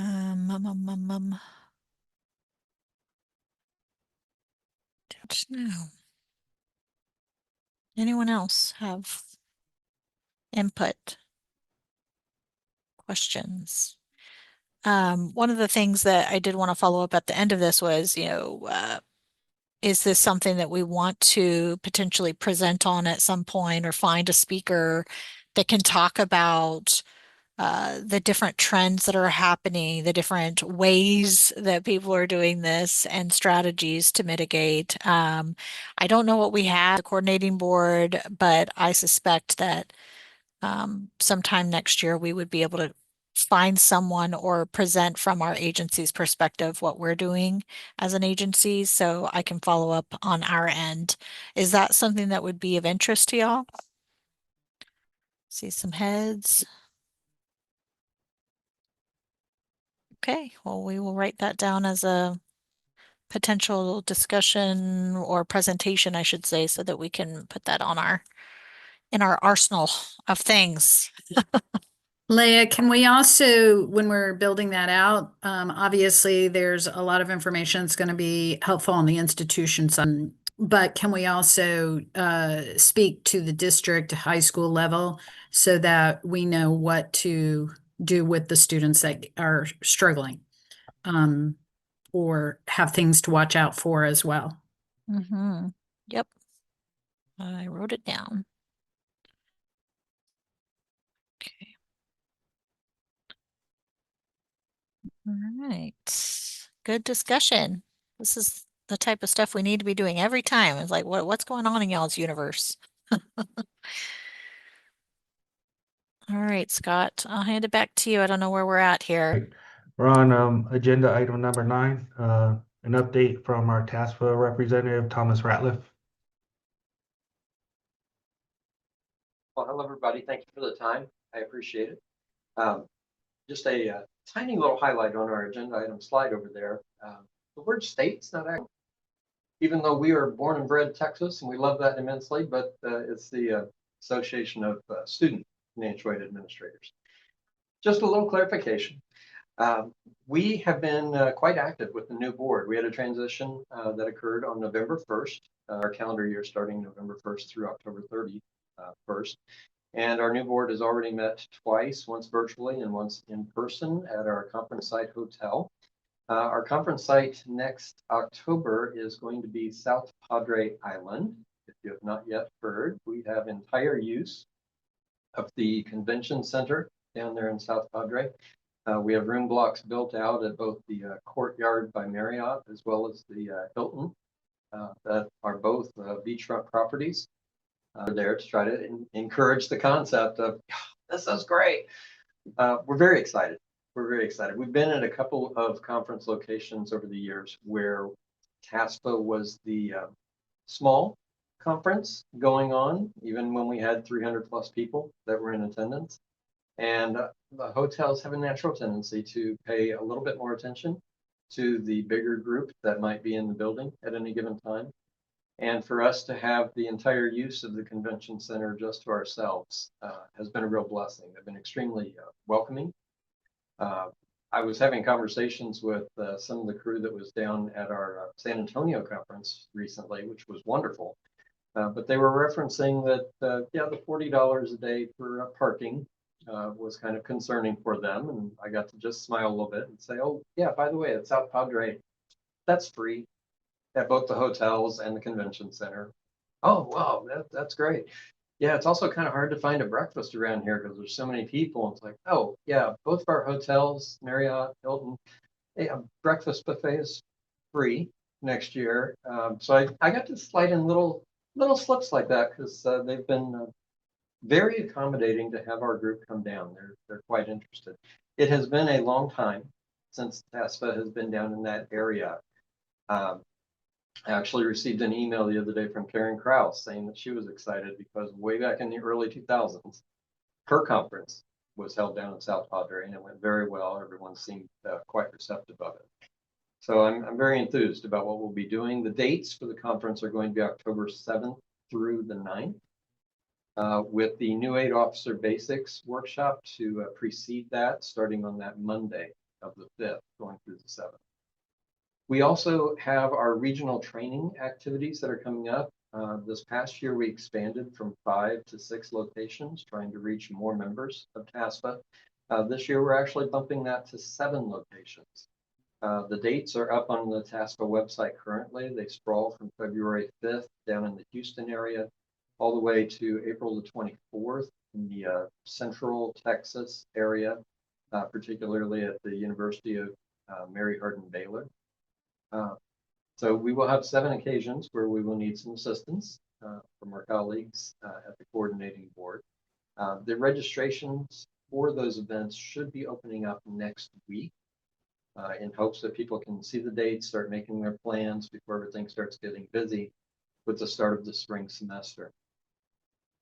We are recognizing that there are still some gaps in who we're able to assist with. We have many El Paso friends who have been vocal to remind us that they are still in the state. They've not been annexed by New Mexico or anything else. They're boarding, not mine. But they're wanting to make sure that they can continue to stay very solidly engaged with our state association and with all that's going on with the coordinating board and other entities that have to do with aid here in Texas. And so we're reevaluating opportunities that we might have to be able to connect with them and even locations such as where I'm sitting right now here in Abilene. Abilene's a great and wonderful city. I love it, but I refer to it as our island because if you're going to do anything that's probably a 2-hour to 3-hour drive to get to wherever it is that something's going on. And even with 7 different locations for our regional training, we find that we're still in that same sort of gap. We can either go to Lubbock or we can make our way to Fort Worth area, but either way, it's a good 2.5 hours to be able to get to it, which is a bit of a challenge for some of my teams. So we're trying to look at how we can expand the outreach that we have, whether it be virtual or in person, to try to make more connections along those lines. And Lord willing, we'll find some good options for it. We do have our New Aid Officers Workshop also coming up in April. I believe the dates for those are April 8th through the 10th. Once again, it's going to be held at the Gray Wolf Lodge in Grapevine. It has been at that location for several years. They've been extremely accommodating. The cost has been very favorable, but the contract comes up with this next event. And so for 2027, we have already started our discussions as to whether it makes sense to stay at that same location, which has been pretty well received, or to start floating it a little bit more around the state, because there are, while it's been a great benefit for the DFW hub and all of the population of administrators that we have in that area, it is a little bit more challenging for those in other densely populated and heavy college numbered areas throughout the state, whether that be Houston, Austin, San Antonio. So we're starting to evaluate that now at this time to see what might be the appropriate locations for future events to be held for the New Aid Officers Workshop. We're also taking a great recognition of the fact that our New Aid Officer Workshop in April and our New Aid Officer Basics in October have strikingly similar names. And somehow that's creating some confusion in the world. And I'm not surprised, because even I sit back and it's like, wait, which one do we do? Which one is when? Both of them currently lean heavily on teaching NASPA credentials. Both of them have a lot of overlap in the processes and the training materials that they do. And some discussions have focused around the fact that we're doing a pretty good job of trying to establish good understanding of aid processes for new aid administrators.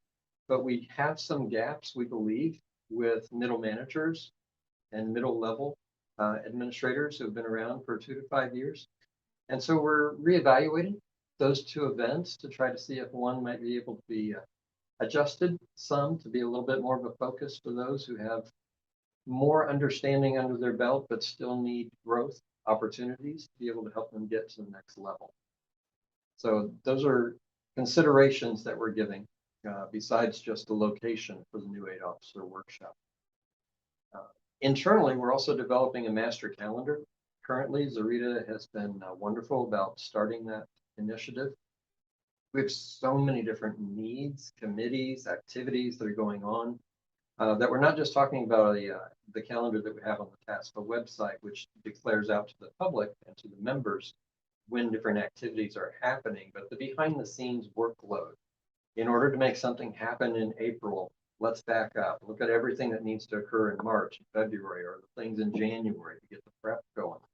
And so we're trying to work on that to help the transition of committee chairs be much more smooth so that they can walk in the door, get a much quicker understanding of not just what their responsibilities are, but the timing that works best for accomplishing each of those activities, just to help them be much more successful.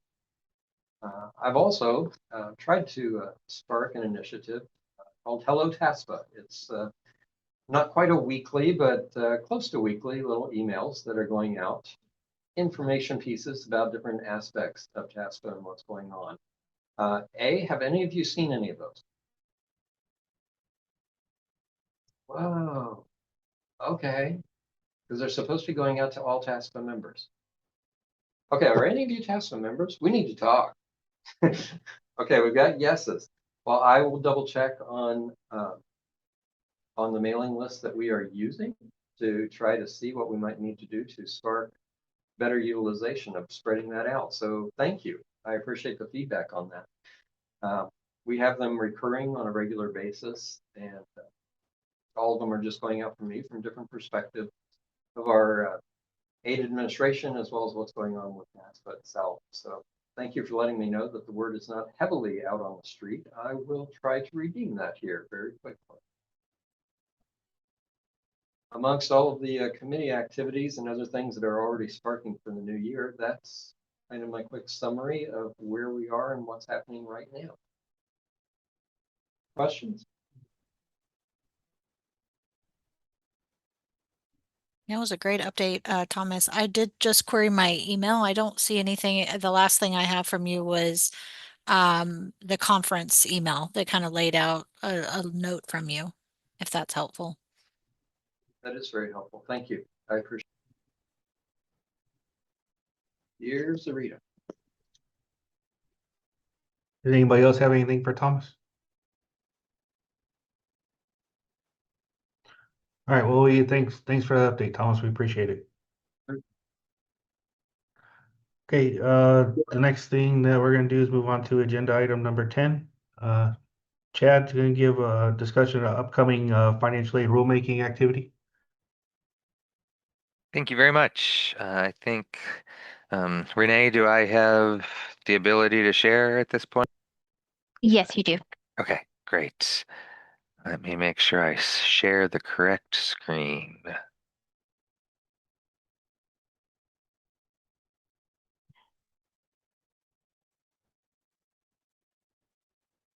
Okay.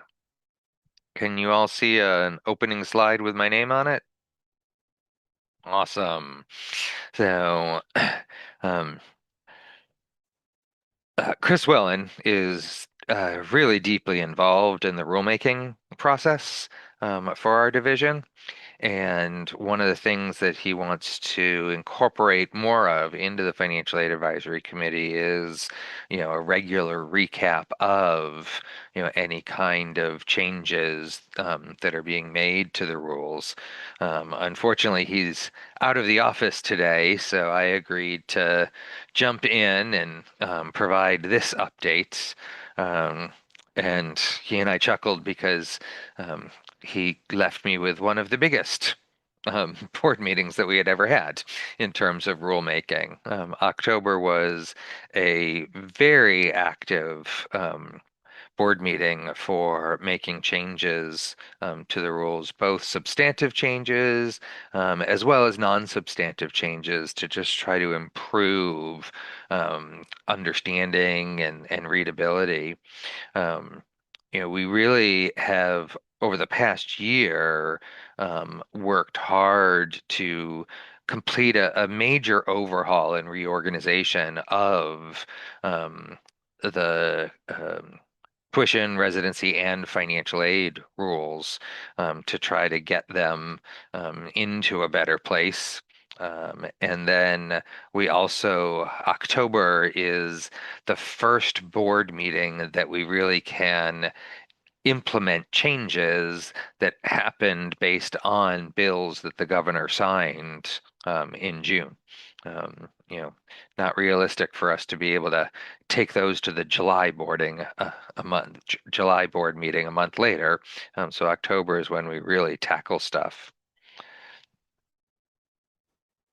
Okay, there we go. So for the last year, I mentioned we've been engaged in a major overhaul, and the overhaul itself has not really been focused on making major policy changes, but rather in making changes to the structure and the organization and the internal logic of the rules, really with three main goals. We wanted to improve the navigability so that the reader could more easily find the rule that they're looking for. We wanted our rule citations to, assist rather than frustrate the reader as you try to find things, and try to group things more logically, both across and within chapters. We also did a lot of work on readability. So that we could try to provide the clearest language possible. Trying to make sure we're defining the technical terms that we use, and really trying to present the information, in a way that is relevant and useful to the reader. And then what we've called modularity, really assembling the rules in a manner for common treatment of like programs. So, allowing within a chapter to have those general provisions across all of the rules. And then, that allows the reader to more clearly identify the potential impact of proposed changes in the future. So that when we do propose rules, hopefully helping it make it easier for people to dig in and understand. The big picture goal was to accomplish what you're seeing on the screen right now, creating four major areas. Chapter 13, which is titled Financial Planning, contains rules related to tuition and fees, exemptions and waivers, and the FAST program. So getting all of those tuition-related items into one place.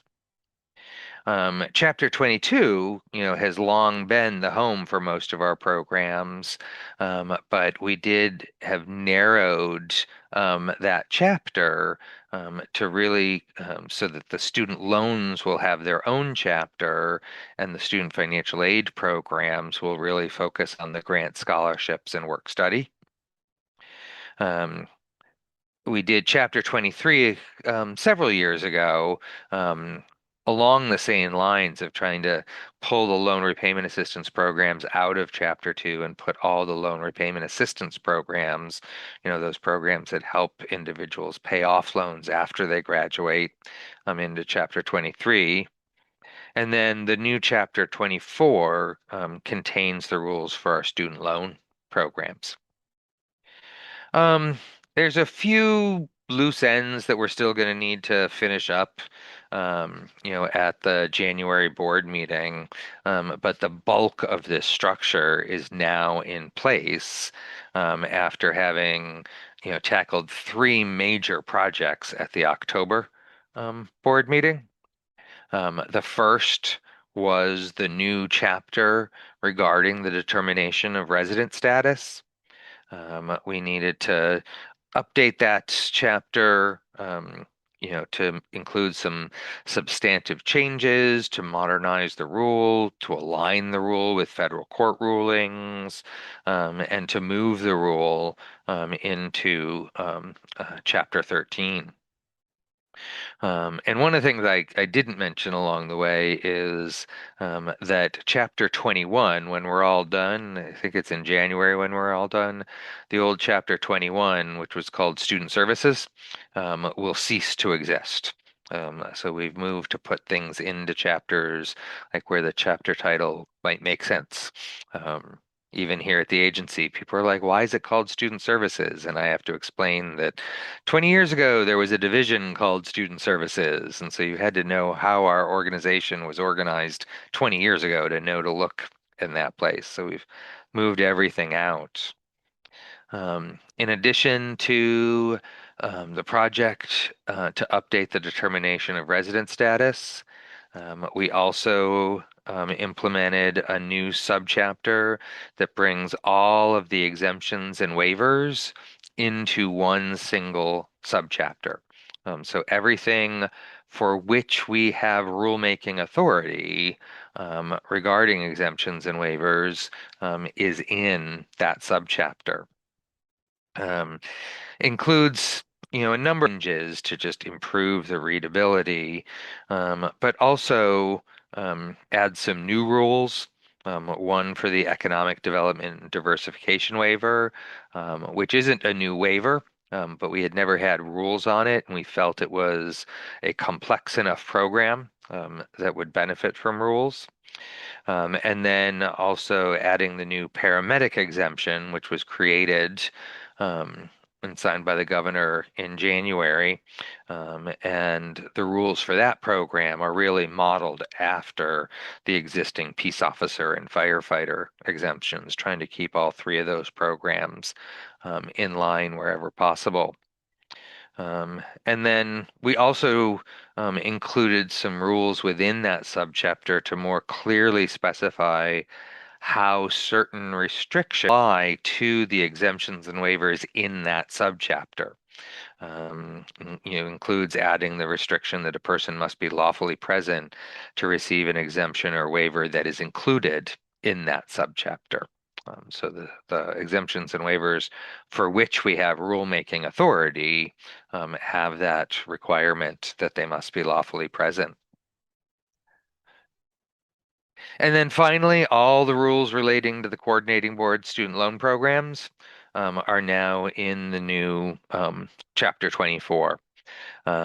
We structured things a little differently. We used the opportunity to create the Chapter 24 so that we could have a general provisions subchapter specifically related to all of our loan programs. Because loan servicing is almost the same across all of our loans. We put the loan servicing into one subchapter. We relocated the annual loan debt notice into the student loan program subchapter. And then we created 3 individual subchapters for CAL and Forward, as well as any task loans if they have converted, if the scholarship has converted to a loan. So like the CAL and the Forward subchapters really get into the eligibility criteria and all of those things. While it was a lot of work to make all of these changes, nothing about our loan programs really changed in the process. It was really just a focus of trying to make things more easily understood, more easily found, etc. We also did adopt, in addition to all the reorganization efforts, we did adopt some rules to implement several pieces of legislation from the 89th session. I mentioned HB 1105 about the paramedic exemption that's in the exemptions and waivers subchapter. We also updated the TASP, Texas Armed Services Scholarship, related to House Bill 300, which made several major changes to the program. One of which was several of which were actually to significantly increase the number of individuals who are in the program and ability to stay in the program. We set up a process now that if legislatures don't nominate someone by September 30th, then the lieutenant governor and the speaker of the House can fill all of those vacancies. And so we're hoping to get much closer to the 185 participants that the program is allowed to bring in as new participants each year. Included additional ways to complete the ROTC or officer commissioning requirement of the program, including allowing prior ROTC completion. The Texas State Guard has an officer commissioning program. So working to provide more opportunities there. Increased the scholarship maximum to $30,000 per year. It had been $15,000 per year. And it puts in place an annual adjustment where the maximum amount will increase by inflation on an annual basis. So every January, amidst the other grant notices that we sent out of maximums, and I think we have like 3 tuition notices, 3 grant notices. We have a bunch of stuff we send out in January. We'll provide the updated scholarship maximum. And then also updates on making it more the statute makes it much more straightforward as to what the limit is for students to participate. They can receive the scholarship in 4 academic years. It removed some restrictions relating to how many credit hours or things like that.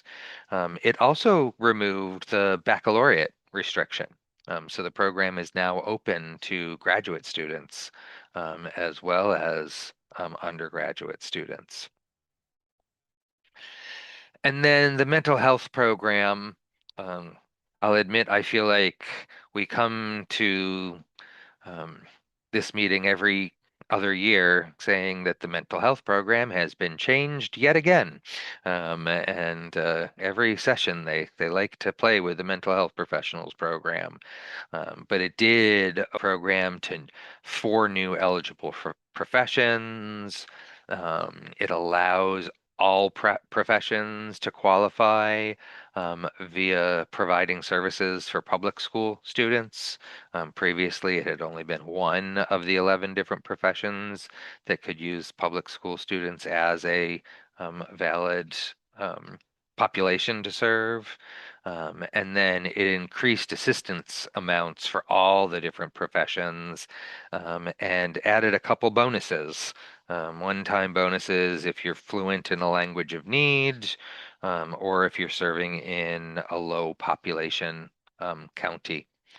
And I want to say low population is under 150,000, but I am not positive on that one. We also have a bit of a timeline slide here just to kind of show you things that have changed. In August, We did some emergency rules for the FAST program to implement changes there. As I mentioned, we did a whole big October activity. In January, we have some final non-substantive cleanup things that we'll do to, finally get rid of Chapter 21, any last little pieces. But the key thing that we'll be doing is taking TEOG rules to the board in relation to the statutory requirements from the General Appropriations Act that requires institutions to provide a TEOG to students who graduated in the top 25% of their class, assuming they meet all the other requirements of the program, as well as House Bill 3204, which impacted things related to homeschooling and some other items like that. And then in April, we'll take the Texas grant rules, which are covering the same concepts as TEOG. Up 25% students. It also has a guarantee that a student who transfers to a 4-year institution who received TEOG at a 2-year institution with at least 24 semester credit hours and at least a 2.5 GPA, the 4-year public institution is required to provide them with a Texas grant. That one, we used a negotiated rulemaking process because of all the nuances involved and trying to figure out priorities and the like. We had scanned the 2-year college environment to hear from them as to whether they felt TEOG needed negotiated rulemaking as well. But they, the feedback we received was they felt it was all pretty straightforward and that the allocation process that we currently used was going to allow them to achieve the requirements. So we didn't end up doing negotiated rulemaking for TEOG. So that's what we've been accomplishing over the past year, and we're very hopeful that every month moving forward there are fewer and fewer rules to change. In fact, we've set a goal that we will not take any rules to July board meetings. Like that's our ultimate goal is July, everybody gets a break from financial aid. But if there's anything about this that anyone would like me to talk about in more detail, I am very happy to answer any questions that you might have.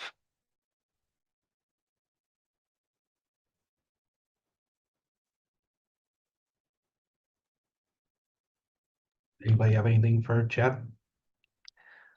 Well, I'll assume that means I did an amazing job filling in for Chris. So thank you for allowing me to join you today, and I hope you have a good rest of the meeting.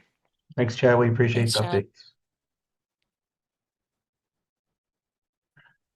Okay, we'll move on to the next item, the agenda item number 11, update from the task force subcommittee. Heather Fountain.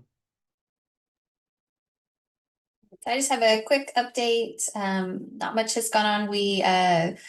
The 25-26 TASFA was opened and students are filling it out.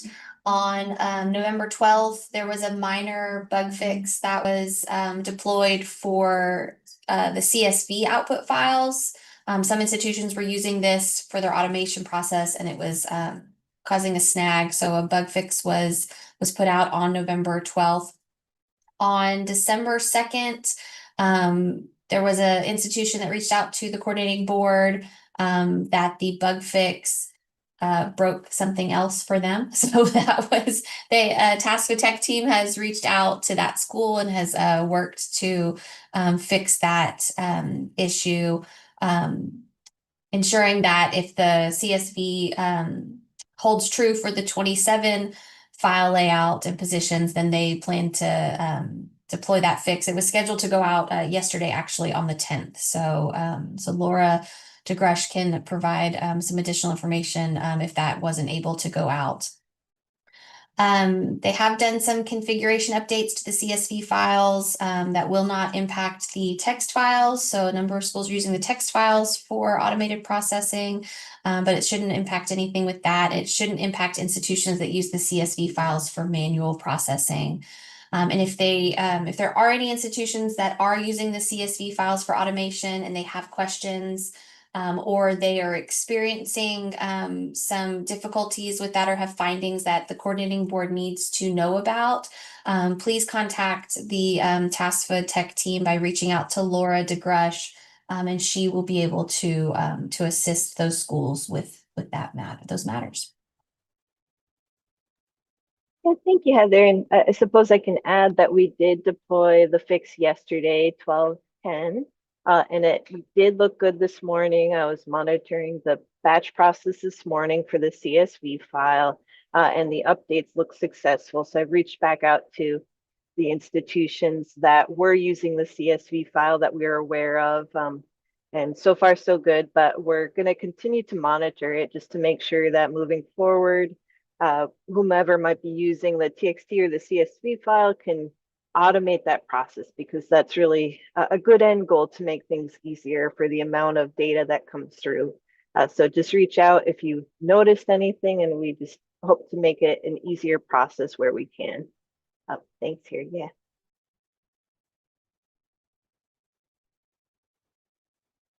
Does anybody have any questions for Heather or Laura?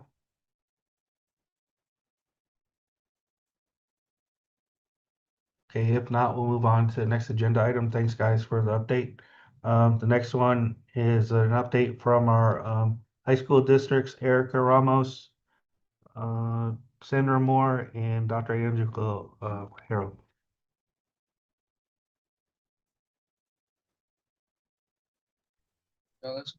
Hi, everyone. This is Erica Ramos from PSJ ISD in South Texas. I'm going to go ahead and let my other colleagues also say hello and introduce themselves. And if there's anyone that wants to go ahead and just get started with chatting, by all means. I'll step in after. Thanks, Erica. She's real good about having us introduce ourselves. Sandra Moore here with Amarillo ISD. I'll go ahead and just share an update on behalf of myself and my colleagues in the area. I previously shared that the FAFSA rollout has gone really smoothly this year. It feels a little bit surreal. I know my fellow colleagues in the area share the sentiment as well. But starting early has really put us in a good position with only a few of our students on our campus needing an FSA ID, still like less than a handful. Probably over 75% of our students have actually already done their student section, which is really promising and exciting for us. This week I came across a statistic on NCAN, the FAFSA tracker, and it said that 26% of students, high school students in the country, had completed their FAFSA, and numbers for our area that we're actually ahead of that. And my own school being at approximately 40% right now currently, so that's really exciting. Early submissions have really provided an opportunity for us to have conversations with families, look at their FSS reports, maybe catch some errors that we might find in there. And really just educating our families about opportunities that are out there and maybe finding that best fit college for them as we're looking at that. While we're dealing with estimates, we recognize that. We're just guiding them to really look at the offers from the colleges as well. And so as far as TASFA, we're all proceeding a little cautiously still, just trying to figure out who's eligible to apply for that. And really it's a student by student basis, just every case is unique, and so we're having those conversations and specifically with the institutions that they want to go with to determine whether they qualify or not. That's kind of what we're working through right now. I do have a question for my ISD friends, or maybe for the coordinating board. As I look at the data on the Apply Texas Counselor Suite, I noticed that there's a disconnect between that and the data that I'm tracking for students who've completed FAFSA. Not all of the students are appearing on that Apply Texas Counselor Suite report. And so I'm wondering What causes that disconnect in the data? Why some students appear and others don't? It's pretty close, but I definitely have students that I know for sure have completed and they're not on that report. So again, not sure what the disconnect is, but I do see it. And that's what I have. Thank you, guys. I might, Sandra, be able to answer that question a little bit, but it is something that we could always bring back to our college and career advising team, to Claudette Jenks as well, in case there's something else to look at. But in terms of data in the counselor suite, from what I understand, to have their financial aid application show up, they will also need to have applied using Apply Texas to have that profile. It could be some cases where there's a disconnect there.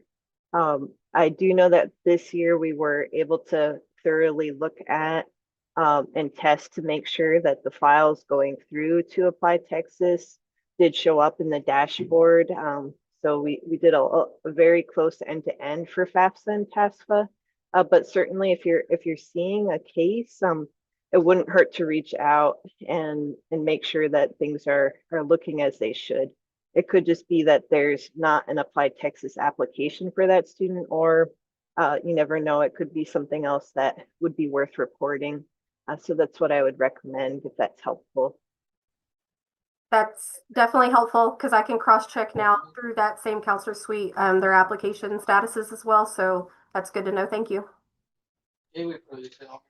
Agreed. Yes, Sandra. That was going to be my first thing to check. And, you know, some students, some institutions in Texas will prefer now Common App for one reason or another. So they'll start leaning heavily in that direction.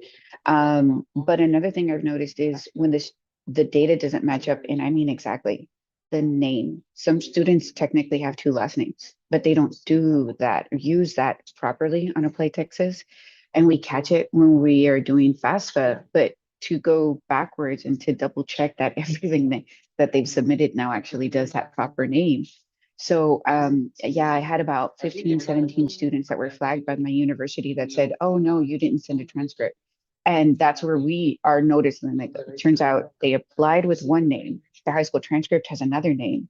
And FAFSA is over here on that another category. So trying to loop those all back together has been, and because my area, culturally speaking, has a higher population of students that have two last names, that is a much bigger problem on my end. And I've already kind of identified the name has to be precise. So that's been another one. And something as simple as, is there a hyphen in between the two last names? Is there no hyphen? Did they use their suffix? Did they not use their suffix? Are they applying to college with their grandfather's name, but they're actually the third? Those little nuances that just high schoolers take for granted when they're using their names in an official capacity. So it's, you know, trying to school them to start using their name legally and properly. That's what I've noticed. Thanks, Erica. We're in the North, we see the same thing as South Texas. So just those high school students knowing what names, the legal name to use for everything, is absolutely a challenge and something we're working on. It's a work in progress. Yeah. Dr. Hara, I'll go ahead and let you share as well. Yeah, so I kind of had a follow-up question, or I don't know, kind of a point to that discussion about the students not showing up in Apply Texas that have completed an application. We've had that reported by several of the counselors. I don't know, and I guess if there, I don't know if anybody else knows if there's possibly, I don't know, a lag between when the student's profile shows up, because later on they come back and they tell us that they find it, that they actually do find the student, or I don't know. We have also districts with a lot of high schools, so I don't know if also that has to do with it, where the student sometimes like transfers and then they go to other programs and so on and so forth. Regarding that, with the work that we do at the service center, we spent September and October really doing training for counselors and for other administrators that continues to be very popular. We are members of the Texas College Access Network, so they give us access to these U.S. Spire trainings, and kind of the same as the discussion that was happening earlier regarding doing online or webinar trainings versus in-person trainings. We offer, what we do is we do a watch party at the service center. So we leverage like different funding sources so that we can facilitate renting rooms so that counselors can come in, especially the new counselors, and be more focused in there and actually dedicate a day if they're allowed to leave campus to be able to attend these trainings. And those are also streamed and we offer them in case they can't leave. And one of the things that they find beneficial, which is they keep asking us to have these trainings available for them, is that they leave with workbooks and like toolkits, and then the training takes them through practicing complex scenarios with students and with families. So we hope to be able to continue to do that, and we'll see. Also, our FAFSA nights efforts have really kind of exploded, all through the region, and it's really kind of over the capacity that volunteers and people from higher ed are able really to provide services for. So we're trying a more centralized approach to having these sessions for families, and so we'll provide like later updates as far as how that resulted for us. Ooh, a lot of good stuff. Okay, so Dr. Hatter, what we've done here, what we've noticed as far as the Apply Texas, going back a little bit, there is a lag time. What I noticed was 2 weeks, and Ms. Moore, you can go ahead and correct me if I'm wrong, or if maybe that's updated more recently. So just like Ms. Moore does, I will do separate tracking, and I keep printed confirmation emails and screenshots, so that should an audit ever be needed, we have physical proof of what we're reporting, just in case Apply Texas doesn't corroborate. Dotting our I's and crossing our T's have always worked. And also, should a parent ever come in unexpectedly and they just did it yesterday, they did it 2 days ago, they want immediate, like, I sent my child, did it get done? Apply Texas won't show up. And I don't know about Miss Moore's cohorts, but I have a cohort of 494 to be exact. And to try to remember every child, I might have a million one Gonzalez's or Jesus's or Jose's, and it can get very overwhelming. So separate data tracking has helped ensure that we catch those, and it allows us also to inform Apply Texas Austin when we notice those types of discrepancies, and we've done our due diligence as far as the name and application and still not coming through, so that we can essentially help Apply Texas as well, because we caught it on our end. As far as it's going on for my area, I'm identical with Miss Moore in her numbers. As of yesterday afternoon, I am proud to say we are at 39.5%. Like, as of yesterday, Lord knows what happened this morning. That's fantastic. And even more have already gotten started with FSAIDs. A new update recently to the FSAID creations. I'm not sure, Ms. Moore, if you've noticed, but it's fantastic. I love it. And only someone that works in financial aid is going to really just celebrate right along with me. I wear my nerd cap proud, because when we logged on and we are noticing that it doesn't, as soon as they create the FSAID, it logs them out, and it would have to log them right back in and get a security code, two-step verification. Unfortunately, the room and location I work in has no signal. So hundreds of children going in and out of my room at a constant, especially when we're doing drives in 20 and 30 plus. Some will just never come back and get lost. And that's something we have to factor in. So the new streamlined changes that just happened like this week or late last week, I want to hug somebody, whoever did it. I am loving these new changes. As far as large, big, fast fun nights, Dr. Haro, I've realized that that doesn't work for us. It is quite honestly dangerous, in my opinion, for the level of customer service that we want to provide, and the level of detail that we want to ensure gets done right. Because the name of the game, yes, is do the app, but I legitimately want to ensure that it gets done right. It's more than just a check mark to, graduate you, done. Rushing it or doing it in such a way that we couldn't truly ensure that it got done properly will lead to so many more problems later. A verification process can delay the student at least a month, but add so much more work to the high school counselors than needs be. As it is, high school counselors are lucky if they get to do this FAFSA in 2 sessions. And for a counselor that has 500, that's 1,000 sessions. And that's if we're lucky. If at least half of my seniors, which that tends to be the case, half of my seniors have to do this in a 3rd session because they forgot something, they misunderstood something. Miss, you told me I needed to do something. What was it?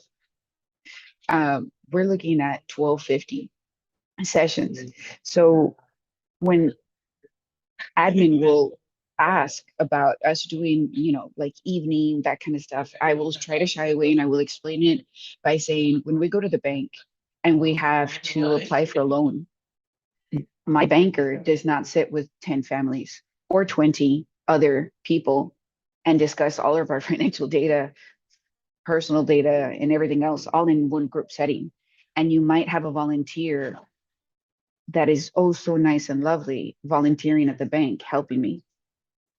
We have sit down conversations with our banker and we ensure that that application gets done right. So it's more work, but what has worked for me personally is I bring him in through the class and I give him essentially a form. I call it a FAFSA pre-fill sheet and I put it in neon pink. So it officially gets known as the pink sheet. So it gets, in case it's lost and there's sea of documents in their backpack, just find me your pink sheet, kiddo. And we will have, we'll get them started on FSA IDs. And then before they leave the room, we will have 1-by-1 discussions. And I start on one end and I work my way through, but it's one-on-one sit down discussions to say, okay, what is your family situation? I start making notes on that form and I tell them, don't lose it because that is what's our plan. This is your Bible. And that word has such power because they're like, oh, okay, that this is your Bible for what we're going to do with your application. Don't lose it. So, hundreds of kids later, they come back, just show me your pink sheet. What notes did we write down about what we were going to do with your application? And that helps us stay organized and helps us ensure that their individualized plan isn't lost in the ether and stays a bit more confidential and gets done correctly. So then we will, we start off large as far as FSA IDs, and then we start taking them in batches, as they're ready and they come in. And we try to also you don't have to take time off work. You don't have to give up your evenings. You haven't had dinner, you have kids and they're all coming in here and crying. That's okay, stay home. Send me the information if possible, to make life easier for everyone. And we've noticed that tends to be more efficient. So in case that helps, Ms. Moore can go ahead and share anything different if maybe she might have something. But that's the update as from the high school perspective. I will finish off by saying this.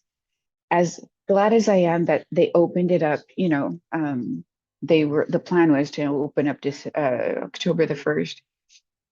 Whoever decided to open it up half a week earlier, oh my Lord. Oh my Lord, I was unprepared. And that surprise was not something that I think I can say on behalf of all high school counselors. We don't thank Department of Ed for that surprise because we got tsunamied and we were not prepared. it led to a bit of chaos and confusion, and some parents were upset that we were not immediately ready to go for it, or worse, some got started without us doing our due diligence of giving them the speech and the presentation. And so for those really early birds, I am now having to go back and fix what I didn't break, which I really don't like having to do. So yeah, the lack of communication. Thank you. Other than that, it's going well. We're alive. I'm alive. Hey. One semester down. I'm going to add a little bit to what Erica just said. Definitely wasn't ready for the early rollout. It hit us a little bit by storm, but it's okay. We adjusted, and it was probably a good thing because it got the word out to the students a little bit quicker. Got them a little bit more eager. Like Erica as well, the community that we serve here, myself anyways, for our campus, large refugee population here, just students from all walks of life. And so we also have found that our families are better served when we offer a FAFSA day, where we just dedicate one day a week. Actually, is what we do. One day a week is just dedicated to FAFSAs. Our families are able to come in anytime during that day from 7:30 to 5:30. We stay late, a little bit later, to take care of FAFSA. And so that's worked really well for us. It gives us that tailored one-on-one approach with families where they're not having to provide their information in front of everybody or around others. Provides opportunities for better conversations with those families as well. And we're also not hit with 10 families at once and not really providing that great customer service. And so it's more than a check. It's definitely having that one-on-one touch. I will say, because FAFSA is required for graduation in Texas, the Apply Texas, I know I was saying that lag that exists and stuff on Apply Texas, but I'll say it's a great tool because it also helped me catch students who had completed the FAFSA and I wasn't aware. So now we're backtracking and able to go back and ask them for those FSS reports and just make sure that everything was done correctly since they did it on their own. So appreciate the tool. Just that small disconnect that I'm looking to see what can fix that for us. Thank you.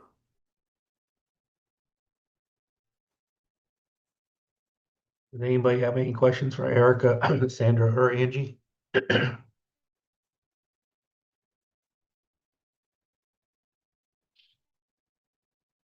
Okay, if nobody does, we'll move on. The next thing is that we're scheduled to take a break. Does everybody want to take a break? Do you want to push through? We only have a couple agenda items left. Push through. What's the I need majority like, want? I was gonna say, I need like a 5-minute break. 10-minute break. That sounds good. Why don't we do like 10, Scott, and then Okay. I'm guessing my update will be quick and we can just blow through it. Let's have a goal of be done by 12:30. So if we could do a 10-minute break, I think we'll get there. Okay. 12:10. Sounds great. Okay. See you on, well, that's 8 minutes, so sorry to rush y'all, but if y'all want to get done, let's do it. Just get some water, restroom, all that. See y'all in a few.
I'm back.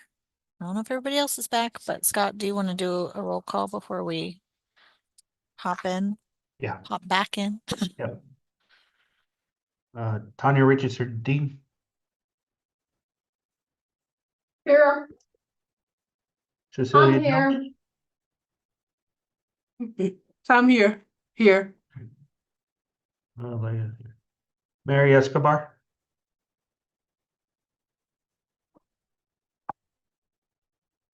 Mary, Heather Fountain,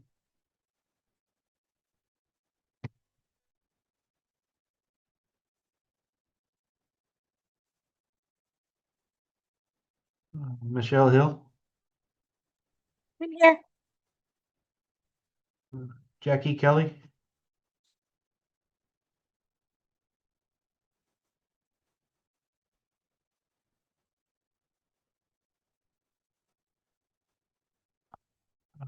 Erica Ramos, I'm here. Beth Tolan, Here. Shannon Crossland, Here. Debbie Richmond, Here. Sandra Moore, I'm here. Megan, Here. Kelly Steelman,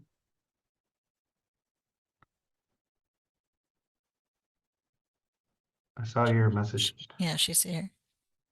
Angie Harrell, I think she had to leave. Letitia Addison, Here. Denise Osario, Here. and Thomas Ratliff. Here. And I think our student representative is on, right? Yes. I can't remember your name. Can you say it for me? Fazana Fuladi. I love it. Okay, so you're on. So we'll make sure that we mark you here. Okay, sorry. And just then absent. do you want to circle back? Mary, Heather, and Jackie. I see y'all on, so Yeah. maybe just go back. Mary Escobar,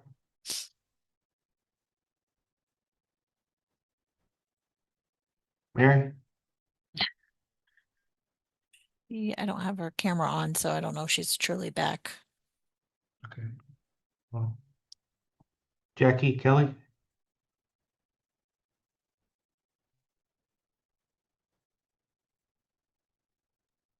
I think Jackie had a meeting. She put in the chat. She did have a meeting to go to. okay, Okay. and Heather Fountain, I'm here. okay. I'm here.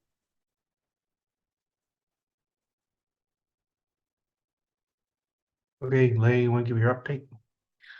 I surely can. Like I said, our goal is to wrap this up by 12:30, so I will not go through too much.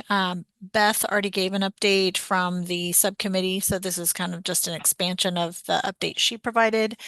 But this week was our Higher Edge conference for the agency. We host that every year here in Austin, and we had an amazing turnout. It was Monday, Tuesday, and Wednesday.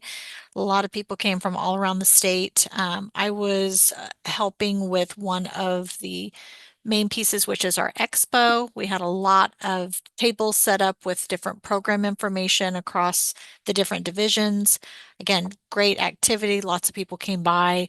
And then also there were various panels that were hosted, and Heather was on one of them, and various other folks from our institutions. So we appreciate that they were able to join us. We also had some organizational representation from Trellis.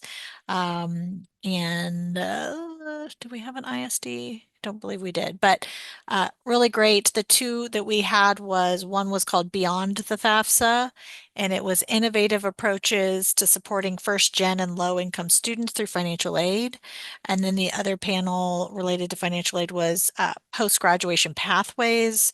It was equipping Texas graduates for student loan repayment success and beyond. Again, it was a lot of fun to work with everybody on those, and I think that people walked away with some great tips and strategies and just observations. So for those that have never heard of Higher Edge, again, it's December of each year. If you can participate, I encourage you. It's a great opportunity to mingle, collaborate, and learn some really great things. So keep an eye out for next year. This year is over, but thanks for everybody who came. As far as training goes, we are looking at rolling out the webcasts again. I know we had a few this year, but we're trying to figure out ways to really engage folks, making sure that we have more of a policy lens, how to keep people informed on the rule changes, legislative changes, how to implement things where we can provide that guidance, or how to, use your own institutional supports to make sure that program changes get,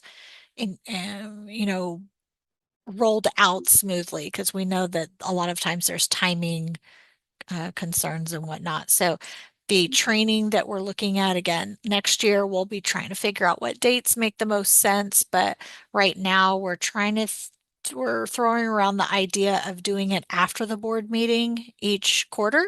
So that way we can make sure that you're aware of the changes that have been adopted, and then also telling you what's coming down the pipeline. So you're not only preparing, but then okay, it did pass, we need to move forward. So that's kind of our strategy. More to come on that, but we do plan to attend the TASFA regional training that Thomas went through this year. So instead of having one person attend, we're trying to figure out on our team if we can send two people or split it up a little bit better, since there are so many locations. But we're excited to see y'all. If you have any topics, questions, or ideas that you want us to present on, we'd love to get that feedback, because we don't always know what y'all want to learn about. So we tend to stick to things, like I said, policy, or if there's any resource changes that we want to make y'all aware of. So another quick update, we have a new staff member. I believe he's listening. His name is Seth Noland. So you'll get to meet Seth. He's doing great. He's already just hit the ground, and he will likely be going out into the training world with Giselle this year, potentially with Harvey, and meeting you all. So we're so excited to have him as part of our team, and I do think that that will help us deliver more training more often, but we're trying to get our ducks in a row before I tell y'all when that's going to be. So moving on to recent notifications, the most recent, I'll work backwards. We sent out a rules update, so it really aligns well with what Chad presented on today. So if you saw the slide and you're like, okay, I didn't get all that, or you want to see it again, we did send out to our listserv all of the changes that happened in October and links to the individual rules. You can find that on our website. So if you're not part of our listserv, you go to our agency webpage and go to our student financial aid programs webpage. And it's the first memo that's in the list. And I will dump that in the chat in just a moment. The second one is Chad mentioned the new paramedic program. So institutions that are eligible and are needing to participate in that. The next step is we're trying to collect the eligible degree and certificates from the institutions. We did send out a request form to submit those to us so that we can get them online. So that has been rolled out, and the rules are available for that program. And it's similar to the firefighter exemption and also the peace officer program. So there's two very similar programs that exist. So the paramedic, you'll notice the rules and the way it works is very much in line with those two programs. And we also decided that to streamline everything, we have one form that the institution fills out. So right now, what was happening is when you wanted to update your eligible certificates or programs, you had to send an email, and then we would update it on our website. Now we have all three of those programs I just mentioned: firefighter, peace officer, and paramedic. There's one form. It's usually your reporting official or someone who's familiar, like your registrar, on what programs qualify for that exemption. And then when we get it, we'll update it online so that, not only institutions, but students and families can find that more easily. So that was in the memo too. The other pieces are a little outdated at this point, but we did our user access review. It went really smoothly this year, so thank you for those that were able to acknowledge that the accounts that you have are accurate or send through the ones that needed to be updated. As a reminder, it's critical for security and just being able to process things that you constantly are aware of who has access to our systems, not only again for FERPA, but just there's a lot of back and forth with the institutions. We always want to make sure we have the right people accessing the right information. So the annual review is done, but at any point during the year, if you have changes that you need to make, you can go online and submit the form, and then we'll get the account updated. So that's another update. And then let's see. We just wrapped up the state campus-based report, so thank you for those. That collects the TPEG information that you distribute at your institution. So we should be all set for this year. And then lastly, FADs. I think we're about done, which is kind of unheard of. I don't think we've ever been 100% done before the holiday break. I don't know if we're 100% done, but we are closer than I've ever heard of since I'm approaching 10 years. So to me, that speaks volumes. Y'all have done an amazing job. What that will allow us to do is calculate things more quickly, pull the data for different things like allocations, and a lot of our award amounts are based on some of that information. So all of this is interconnected, and I just wanted to say thank you. I think y'all did an amazing job. Somebody asked if they have feedback on FADs or the manual, how do we get that to you? Please email me that if you're new to FADs or you're like, oh, this could be clear. We're trying to finish up the FADs manual. So anything that I can collect to make that. Let's see. Couple other things. So our spring calendar should be coming out either, I would guess, next week. It has our closure dates, deadlines, and any training that we're doing. Keep an eye out for that. And then the maximum award amounts that Chad mentioned, that's going to be for Texas Grant TEOG, Nursing Student Scholarship. We also are going to announce fast tuition rate. And what am I forgetting? What was the other one he mentioned? Something else. For $100, who knows? Was it task? Yes. Was it task? Dang, Yeah. now I owe you $100, Okay, you owe me Heather. you owe me $100, yeah. Right before Christmas too. Come on down and get it. Yes, great task, but we'll be announcing the annual award. So yes, all of those will be coming out in January. I think that's it. We have 7 minutes. Keep cracking. Anyone have questions for me before we move on? Can always email me too. Okay, Scott, let's get this done. All right. Agenda item 14, discussion for Bridge the Gaps, any goals, achievements, progress, or solutions, things that you'd like to celebrate or mention and share with the group. At your institutions. You could share something personal, but really we're looking at.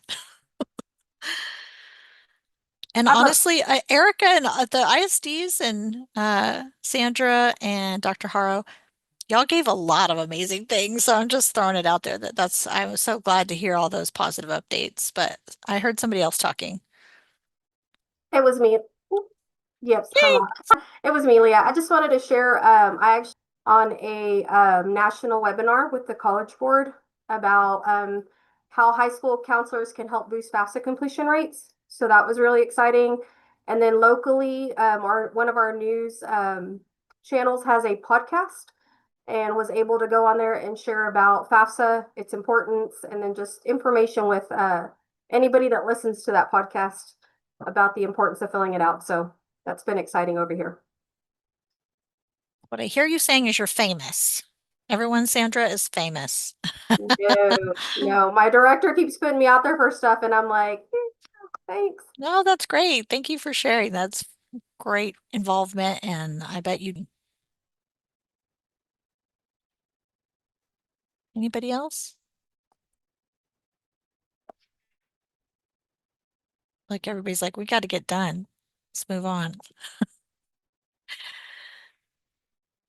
All right, Scott. 15. 15. So we already talked about the meeting. So just to wrap up, is everyone had a chance to look at your calendars? Any concerns before do we want to vote on the dates to approve those? I'll let you do that, Scott. Sorry. All those that are in favor of March 5th, June 4th, September 10th, and December 10th, say aye. Aye. Aye. Aye. Aye. Aye. Aye. Is there any opposed? Okay. Dates are approved for next year. So our next meeting will be March 5th, virtually. Yes, and I will follow up on the in-person, but I assume that we'll plan for June, but we can give you an update next meeting just to confirm or via email. We're done. Okay. We have 4 minutes to spare. Okay, if you guys have any ideas for future presentations that you'd like to see or any discussions for the group, please email me or Chris, and we can discuss and get them on the agenda items for the next meetings. So with that, we'll move on to agenda item number 16 for the adjournment. Can I get a motion to adjourn? Motion to adjourn, please. A motion to adjourn. Okay, Tanya, can I get a second? I second. Okay, Erica. All those in favor of adjourning? I think it passes with the Aye. second. Aye. Okay. Okay. Everybody have a good Christmas break. We'll see you in March. Yeah, see you next year. Y'all have Bye, a wonderful everybody. day. Bye. Thank you. Happy holidays, everyone. All right. Have a good one.